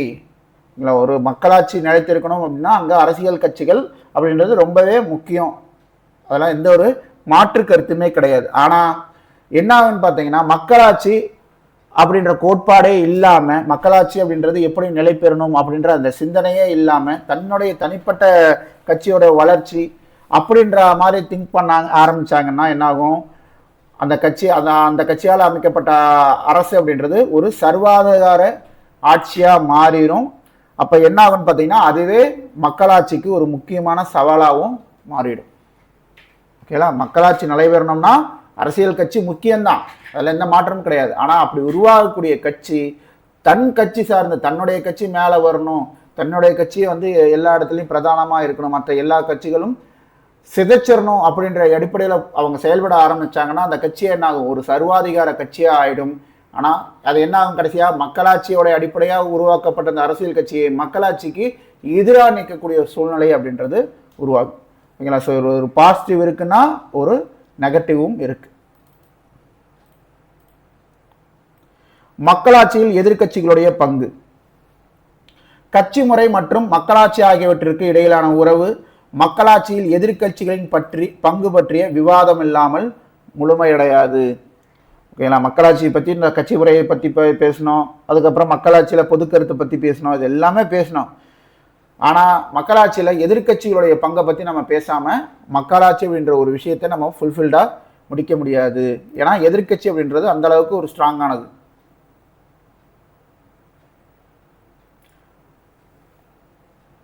உண்மையில் எதிர்கட்சி தலைவர் என்பவர் அமைச்சர் பதவிக்கான ஒரு கேபினட் அமைச்சருக்கு என்ன தகுதி இருக்கோ, சலுகை கொடுக்குறாங்களோ அதே தகுதியும் அதே சலுகையும் வந்து பார்த்தீங்கன்னா யாருக்கு இருக்கு? எதிர்கட்சி தலைவருக்கு இருக்கு. எதிர்கட்சி பொறுப்புணர்வற்ற அரசாங்கத்திற்கு அல்லது பெரும்பான்மையின் கொடுங்கோன்மைக்கு வழிவிடுகிறது. ஒரு பலவீனமான எதிர்கட்சி, ஓகேங்களா, ஒரு எதிர்கட்சி பலவீனமா இருந்ததுன்னா என்ன ஆகும்? ஒரு பொறுப்புணர்வற்ற ஒரு அரசாங்கம் உருவாகிறதுக்கும் அது வழிவகுத்துரும். ஒரு கொடுங்கோன்மை, ஒரு சர்வாதிகார ஆட்சி உருவாகிறதுக்கும் அந்த எதிர்கட்சி அப்படின்றது வழிவிட்டுரும். இதுதான் நான் முன்னாடியே சொல்லியிருப்பேன். ஒரு ஆளுங்கட்சி நல்லா செயல்படுதுன்னா அதுக்கு 50-50 காரணம் எதிர்கட்சி. ஒரு ஆளுங்கட்சி நல்லா செயல்படலனாலும் அதற்கு 50-50 ரீசன் வந்து எதிர்கட்சி. அழுத்த குழுக்கள் தேர்தலில் போட்டியிடுவதில்லை. அழுத்த குழுக்கள் பற்றி நிறையவே நம்ம பார்த்துருப்போம். ஈவன் 9th கூட வந்து பார்த்தீங்கன்னா நம்ம பார்த்துருப்போம். தேர்தல் மற்றும் அழுத்த குழுக்கள் அப்படின்ற லெசன்லாம் நம்ம 9th பார்த்துருப்போம். ஸோ அழுத்த குழுக்கள் அப்படின்றது ஒரு சங்கங்கள் நீங்களேன், இப்போ விவசாயிகள் சங்கம், அப்புறம் மாணவர்கள் சங்கம், இந்த மாதிரி இருக்கு இல்லைங்களா. ஸோ அந்த குறிப்பிட்ட மக்களுடைய நலன் சார்ந்து, அவங்களுடைய நலன் சார்ந்து என்னென்ன விஷயங்கள் வேணுமோ அதற்காக அரசாங்கத்திட்ட முறையிடுறதும், அதற்காக மனு கொடுக்கறதும், பேரணி நடத்துறதும், போராட்டம் நடத்துறதும், மக்களுக்கு அந்த மக்களுக்கு எதிரான திட்டங்கள் ஏதோ வருதுன்னா அதை மக்கள்கிட்ட கொண்டு போய் சேர்த்து அது ஒரு பிரச்சனையாக கொண்டு வந்து அப்போ அந்த கருத்துக்கு வலு சேர்த்து அரசாங்கத்துக்கிட்ட இருந்து மக்களுக்கு நலன் சார்ந்த விஷயங்களை கொண்டு போய் ப்ரெஷரைஸ் பண்ணி கொண்டு போய் சேர்க்கக்கூடியது இந்த அழுத்த குழுக்களுடைய வேலை. அழுத்த குழுக்கள் பல பொது கொள்கை சிக்கல்களால் பல்வேறு வழிமுறைகளை பின்பற்றி அரசாங்கத்தின் மீது தாக்கத்தை ஏற்படுத்துகின்றன. எனவே அவை அழுத்த குழுக்கள் என்று அழைக்கப்படுகின்றன. மக்களுக்கும் அரசியல் கட்சிகளுக்கிடையான தொடர்பு மற்றும் தொடர்புக்கான ஆதாரமாக செயல்படுவதன் மூலம் இந்திய அரசியல் முறைமையில் அழுத்த குழுக்கள் முக்கிய பங்கு வகிக்கின்றன. ஓகே, அடுத்தது தேர்தலியல். இது வந்து பார்த்தீங்கன்னா ஒரு டிஎன்பிஎஸ்சி எக்ஸாம் கொஸ்டினே இருக்கு தேர்தலியல் சம்பந்தமாக. தேர்தலியல் அப்படின்றது ஒன்றுமே கிடையாது, ஓகேங்களா. ஒரு புள்ளி விவர பகுப்பாய்வு தான் வந்து பார்த்தீங்கன்னா தேர்தலியல். அதாவது இது கருத்து கணிப்புன்னு சொல்லுவாங்க இல்லையா. கருத்து கணிப்பு வந்து பார்த்தீங்கன்னா ஆக்ஷன் வருதுனாவே யார் வந்து எத்தனை % ஓட்டு எடுப்பாங்க, எந்த கட்சி எத்தனை % ஓட்டு எடுக்கும் அப்படின்ட்டு சர்வே கண்டக்ட் பண்ணுவாங்க. ஒவ்வொரு தொகுதியிலையும் போய் ஒரு சாம்பிள் இத்தனை பேர், ஒரு தொகுதிக்கு இத்தனை 1000 பேர்கிட்ட வந்து கருத்து கேட்பாங்க, யார் வந்து இந்த டைம் வருவாங்க. அதுதான் அந்த பொது கருத்து அப்படின்றது. ஏன்னா ஒரு சட்டன் சாம்பிள் குவான்டிட்டியில் வந்து என்ன கருத்து வெளிப்படுதோ அதுதான் பெரும்பாலான மக்கள்கிட்டையும் வெளிப்படும் அப்படின்ற அந்த ஒரு அடிப்படையில் தான் வந்து பார்த்தீங்கன்னா இந்த கருத்து கணிப்புகள் அப்படின்றது வெளியிடப்படுது, ஓகேங்களா. அது பெரும்பாலும் கரெக்டாக, பெரும்பாலும் தவறாக இருக்கும், ஒரு சில டைம் சரியாகவும் இருக்கும். இந்த கருத்து கணிப்பு அப்படின்றது 2 வகையாக எடுப்பாங்க. ஒன்று தேர்தலுக்கு முன்னாடி, இன்னொன்று தேர்தலுக்கு அப்புறம், ஓகேங்களா. அந்த தேர்தலுக்கு அப்புறம் எடுக்கக்கூடிய கருத்து கணிப்பு அப்படின்றது எக்ஸிட் போல் அப்படின்னு சொல்லுவாங்க. அந்த எக்ஸிட் போலுடைய இது வந்து பார்த்தீங்கன்னா மேக்ஸிமம் வந்து அந்த வின்னிங் இதுக்கு வந்து எக்ஸாக்டாக வந்து ஓரளவுக்கு மேட்ச் ஆகும், ஓகேங்களா. 100% இல்லைனாலும் ஒரு 80-90% வந்து வாய்ப்புகள் இருக்கும் எக்ஸிட் போல், ஓகேவா. இதுதான் வந்து தேர்தலியல். இந்த விஷயம் தான், இந்த கருத்து கணிப்பு, இந்த விஷயங்கள் தான், இது சார்ந்த புள்ளி விவரங்கள் தான் தேர்தலியல்னு சொல்கிறோம். பொது கருத்து கணிப்புகள் தேர்தலியல் ஓர் முக்கிய பங்கினை வகிக்கின்றன. கருத்து கணிப்புகள் வாக்காளர் விருப்பத்தின் முக்கிய குறியீடாக இருக்கிறது. இப்போ எல்லாம் இது பார்த்தீங்கன்னா சேனல்ஸ் பார்த்தீங்கன்னா எல்லாரும் போட்டுட்டு இருப்பாங்க. ஏன்னா எலெக்ஷன் வருது இல்லையா ஏப்ரலில். ஸோ அதனால் வந்து பார்த்தீங்கன்னா எல்லா சேனல்ஸும் வந்து பார்த்தீங்கன்னா இப்போ டிஎம்கே எத்தனை % ஓட்டு எடுக்கும், ஏடிஎம்கே எத்தனை % ஓட்டு எடுக்கும், நாம் தமிழர் எத்தனை % ஓட்டு எடுக்கும், விஜய் கட்சி எத்தனை % ஓட்டு எடுக்கும்ட்டு எல்லாமே சொல்லிட்டு இருப்பாங்க. அது பார்த்தீங்கன்னாவே நமக்கு தெரியும். இதுலேயும் ஊடகத்துடைய தாக்கம் அப்படின்றது இருக்கு, ஓகேங்களா. இதில் எப்படி தாக்கம் இருக்கும், சேனல் பார்த்துட்டு இருக்கோம், அங்கே வந்து பார்த்தீங்கன்னா ஃபார் எக்ஸாம்பிள் வந்து இப்போ ஃபார் எக்ஸாம்பிள் ஒரு சட்டன் கட்சிக்கு வந்து பார்த்தீங்கன்னா நிறைய ஓட் % இருக்க மாதிரி காட்டுறாங்கன்னு நீங்கள் அதை பார்க்கக்கூடிய மக்கள் என்ன நினைப்பாங்க, ஓ அப்போ வந்து மக்கள்கிட்ட வந்து இந்த கட்சிக்கு தான் அதிக சப்போர்ட் இருக்கு போல, அப்போ இதுதான் ஜெயிக்கும் போல, நம்ம இந்த கட்சிக்கே ஓட்டு போட்டலாம் அப்படின்ற ஒரு பொது கருத்தை மக்கள்கிட்ட, அது பொது கருத்தோ இல்லை அந்த சேனலுடைய தனி கருத்தோ, ஆனால் அந்த ஊடகம் மக்கள்கிட்ட அந்த பொது கருத்தை கொண்டு போய் விதைக்கும். ஓகேவா? இதையே நம்ம ஒரு எக்ஸாம்பிளாக நம்ம எடுத்துக்க முடியும். தேர்தலுக்கு பின் வெளிவரும் கருத்து கணிப்பு முடிவுகள் தேர்தலுக்கு முந்தைய கருத்து கணிப்புகளை விட நம்பகமானதாக கருதப்படுகிறது. ஸோ அவ்வளோதான், இதோட இந்த பாடம் அப்படின்றது முடிவடைஞ்சது. இந்த பாடத்தில் என்னென்ன விஷயங்கள் நம்ம படித்தோம் அப்படின்றது ரீகால் பண்ணுறது ரொம்பவே முக்கியம். ஓகேங்களா? என்னென்ன விஷயங்கள் பார்த்தோம் அப்படின்றதோட என்னென்ன விஷயங்கள் பார்த்தோம் அப்படின்றது திருப்பி ரீகால் பண்ணுறது தான் இந்த பாடத்தை படித்ததுக்கான ஒரு அடையாளமாக நமக்கு இருக்கும். இதில் வந்து பார்த்திங்கன்னா பொது கருத்தை பற்றி நம்ம பார்த்துருப்போம், அரசியல் கட்சிகளை பற்றி பார்த்துருப்போம். அரசியல் கட்சிக்கு முறையில் வந்து பார்த்திங்கன்னா ஒரு கட்சி முறை இருக்கக்கூடியது இருக்குது, இரு கட்சி முறையில் இருக்கக்கூடியது இருக்குது. ஒரு கட்சி முறைக்கு நம்ம சீனா, வடகொரியா, கியூபா என்ற நாடுகளை சொல்கிறோம். அந்த கட்சியில் வந்து பார்த்திங்கன்னா அந்த நாடுகளில் ஒரே கட்சி தான் இருக்கும். அந்த கட்சியிலிருந்து தான் வந்து பார்த்திங்கன்னா தலைவர்கள் அப்படின்றது திருப்பி அந்த அதிபர் அப்படின்ற பதவிக்கு வருவாங்க. இரு கட்சி முறைக்கு எடுத்துக்காட்டாக வந்து பார்த்திங்கன்னா இங்கிலாந்தும் அமெரிக்காவும் இருக்குது. பல கட்சி முறைக்கு எடுத்துக்காட்டாக இந்தியா இருக்குது. இந்தியாவில் என்ன மாதிரி கட்சிகள் இருக்குது, அதனுடைய வரலாறு என்ன அப்படின்றது எல்லாமே நம்ம பார்த்துருப்போம். தேர்தல் அப்படின்றது தகுதி வாய்ந்த நபர்களை மக்கள் தங்களுடைய பிரதிநிதிகளாக தேர்தல் மூலம் தேர்ந்தெடுக்கக்கூடியது. தேர்தல் ஆணையம் அப்படின்றது ஒரு தன்னாட்சி பெற்ற அமைப்பு. அவங்க வந்து பார்த்திங்கன்னா அந்த தேர்தல் விதிமுறைகள் மூலமாக வந்து பார்த்திங்கன்னா அந்த தேர்தல் அப்படின்றது நடத்துவாங்க. இந்திய தேர்தல் ஆணையம் அப்படின்றது என்னென்ன மாதிரி தேர்தல் நடத்துவாங்க, அதே மாதிரி மாநில தேர்தல் ஆணையம் என்னென்ன மாதிரி தேர்தல் நடத்துவாங்கன்றதெல்லாம் முன்னாடி கிளாஸ்லேயே நம்ம பார்த்துருப்போம். தேர்தலியல் அப்படின்றது கருத்து கணிப்புகள் சார்ந்தது, அந்த புள்ளிவிவரங்கள் சார்ந்த ஒரு விஷயம்தான் இந்த தேர்தலியல் அப்படின்றது. தேர்தல் முறைமை, தேர்தலுக்கான அந்த முறை என்னென்ன விதிமுறை இருக்குது, தேர்தலை பற்றி அனைத்து விதிகளுக்கான ஒரு புதுப்பெயர், அதாவது வாக்களிப்பு முறை பற்றி, எல்லை, அந்த தொகுதி எல்லைன்றது என்ன, வாக்காளருடைய அந்த பதிவு, வேட்பாளர் யார், இந்த பிரச்சார செலவு பற்றி இருக்கிறது, அப்புறம் வந்து எப்படி டெலிகாஸ்ட் பண்ணலாம், எந்த டேட் வரைக்கும் நீங்கள் வந்து பிரச்சாரம் பண்ணலாம், பிரச்சாரத்துக்கான விதிமுறைகள் என்ன, இதெல்லாம் வந்து நீங்கள் மீறக்கூடாது அப்படின்ட்டு இந்த கோட் ஆஃப் கண்டக்ட் அப்படிம்பாங்க இல்லையா. ஸோ அந்த மாதிரி விஷயங்களை யார் நிர்ணயம் பண்ணுவா? தேர்தல் ஆணையம், இந்திய தேர்தல் ஆணையம் நிர்ணயம் பண்ணும். பெரும்பான்மை அரசாங்கம் தான் வந்து பார்த்திங்கன்னா ஆட்சி அமைக்கும். ஓகேங்களா? பெரும்பான்மை அரசாங்கம் அப்படின்றது கிடையாது. என்ன அப்படின்னு பார்த்தீங்கன்னா 50-50, இந்த 50% மேலே யார் அப்பர் ஹேண்ட் எடுக்கிறாங்களோ அவங்க தான் பெரும்பான்மை கட்சி. மக்களாட்சி அப்படின்றது மக்களால் மக்களுக்காக மக்களே நடத்தும் ஆட்சி மக்களாட்சி. ஓகேங்களா? இதுதான் இந்த பாடத்தில் நம்ம பார்த்த பகுதிகள். புக் பேக் கொஸ்டினை ஆன்சர் பண்ணிடலாம். அரசியல் அதிகாரத்தை அடைவதே பொது நோக்கமாக கொண்ட மக்கள் குழு என்பது அரசியல் கட்சி.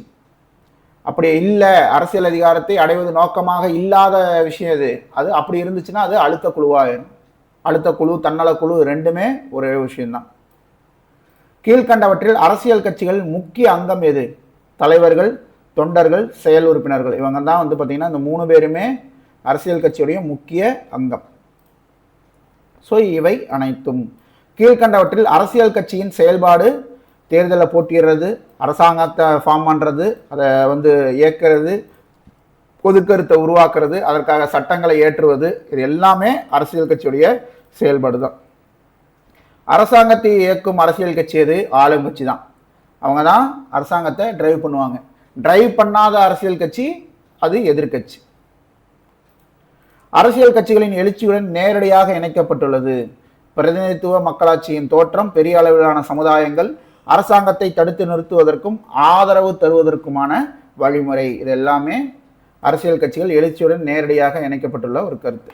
ஒரு கட்சி கொண்ட அமைப்பு முறை கொண்ட நாடு எதுன்னு பார்த்தீங்கன்னா சீனா. ஓகேங்களா? சீனா, வடகொரியா, கியூபா எல்லாமே ஒரு கட்சி முறை இருக்கக்கூடிய நாடு. இரு கட்சி முறை இங்கிலாந்தில் இருக்குது, அமெரிக்காவில் இருக்குது. ஒரு கட்சி முறையை கொண்ட நாடு கீழ்கண்டவற்றிலா? சீனா, வடகொரியா, கியூபா எல்லாமே. கீழ்கண்டவற்றில் பல கட்சி முறையை கொண்ட நாடு எது? இந்தியா, பாகிஸ்தான், பிரான்ஸ் எல்லாமே. காங்கிரஸ் கட்சியின் தேர்தல் சின்னம் கை சின்னம். தாமரை எந்த கட்சியின் அரசியல் சின்னமாக இருக்கு? பாரதிய ஜனதா கட்சி, பிஜேபியுடைய சின்னம். பொது கருத்து என்பது முக்கிய பங்கு வகிப்பது எங்கன்னு பார்த்தீங்கன்னா மக்களாட்சி முறையில தான். ஓகேங்களா? சர்வாதிகார முறையில பொது கருத்துக்கு இடமே கிடையாது. ஐக்கிய அமெரிக்க நாடுகளின் முக்கிய அரசியல் கட்சிகள் குடியரசுக் கட்சி, மக்களாட்சிவாதிகள் கட்சி. குடியரசுக் கட்சியிலேருந்து தான் ட்ரம்ப் வந்தார். மக்களாட்சிவாதிகள் கட்சியிலேருந்து தான் இதற்கு முன்னாடி அதிபராக இருந்த ஜோ பைடன் வந்திருப்பார். தேர்தலியல் எதை பற்றி கையாள்கிறது? தேர்தல் மற்றும் தேர்தல் குறித்த புள்ளி விவர பகுப்பாய்வு, கருத்து கணிப்புகள் மற்றும் தேர்தலுக்கு பிந்தைய வாக்கெடுப்புகள், பொது கருத்து, இது எல்லாத்தையும் இன்க்ளூசிவாக இருக்கக்கூடியது தான் இந்த தேர்தலியல் அப்படின்றது. கூற்று அரசியல் கட்சிகள் பொது கருத்தினை ஒன்றிணைக்கின்றன. கரெக்ட். பொது கருத்து தேர்தல் முடிவுகளில் தாக்கத்தை ஏற்படுத்துகிறது. 100% கரெக்ட். ரெண்டுமே கரெக்ட். காரணம் கூற்றுக்கான சரியான விளக்கமும் கூட. ஸோ அவ்வளோதான். இதோட வந்து பார்த்தீங்கன்னா இந்த பாடத்தை நம்ம முடிக்கிறோம். ஓகேங்களா? 11th பொலிட்டிக்கல் சயின்ஸில் 10வது பாடமான பொது கருத்து மற்றும் கட்சி முறை லெசனில் என்னென்ன இம்பார்ட்டண்டான விஷயம் இருக்குது அப்படின்றத இந்த கிளாஸில் நம்ம பார்த்தோம். இந்த கிளாஸ் ரிலேட்டடாக ஏதாவது டவுட் இருந்துச்சுன்னா கமெண்ட் பாக்ஸில் கமெண்ட் பண்ணுங்கள். மீண்டும் இன்னொரு கிளாஸில் சந்திக்கலாம். நன்றி, வணக்கம்.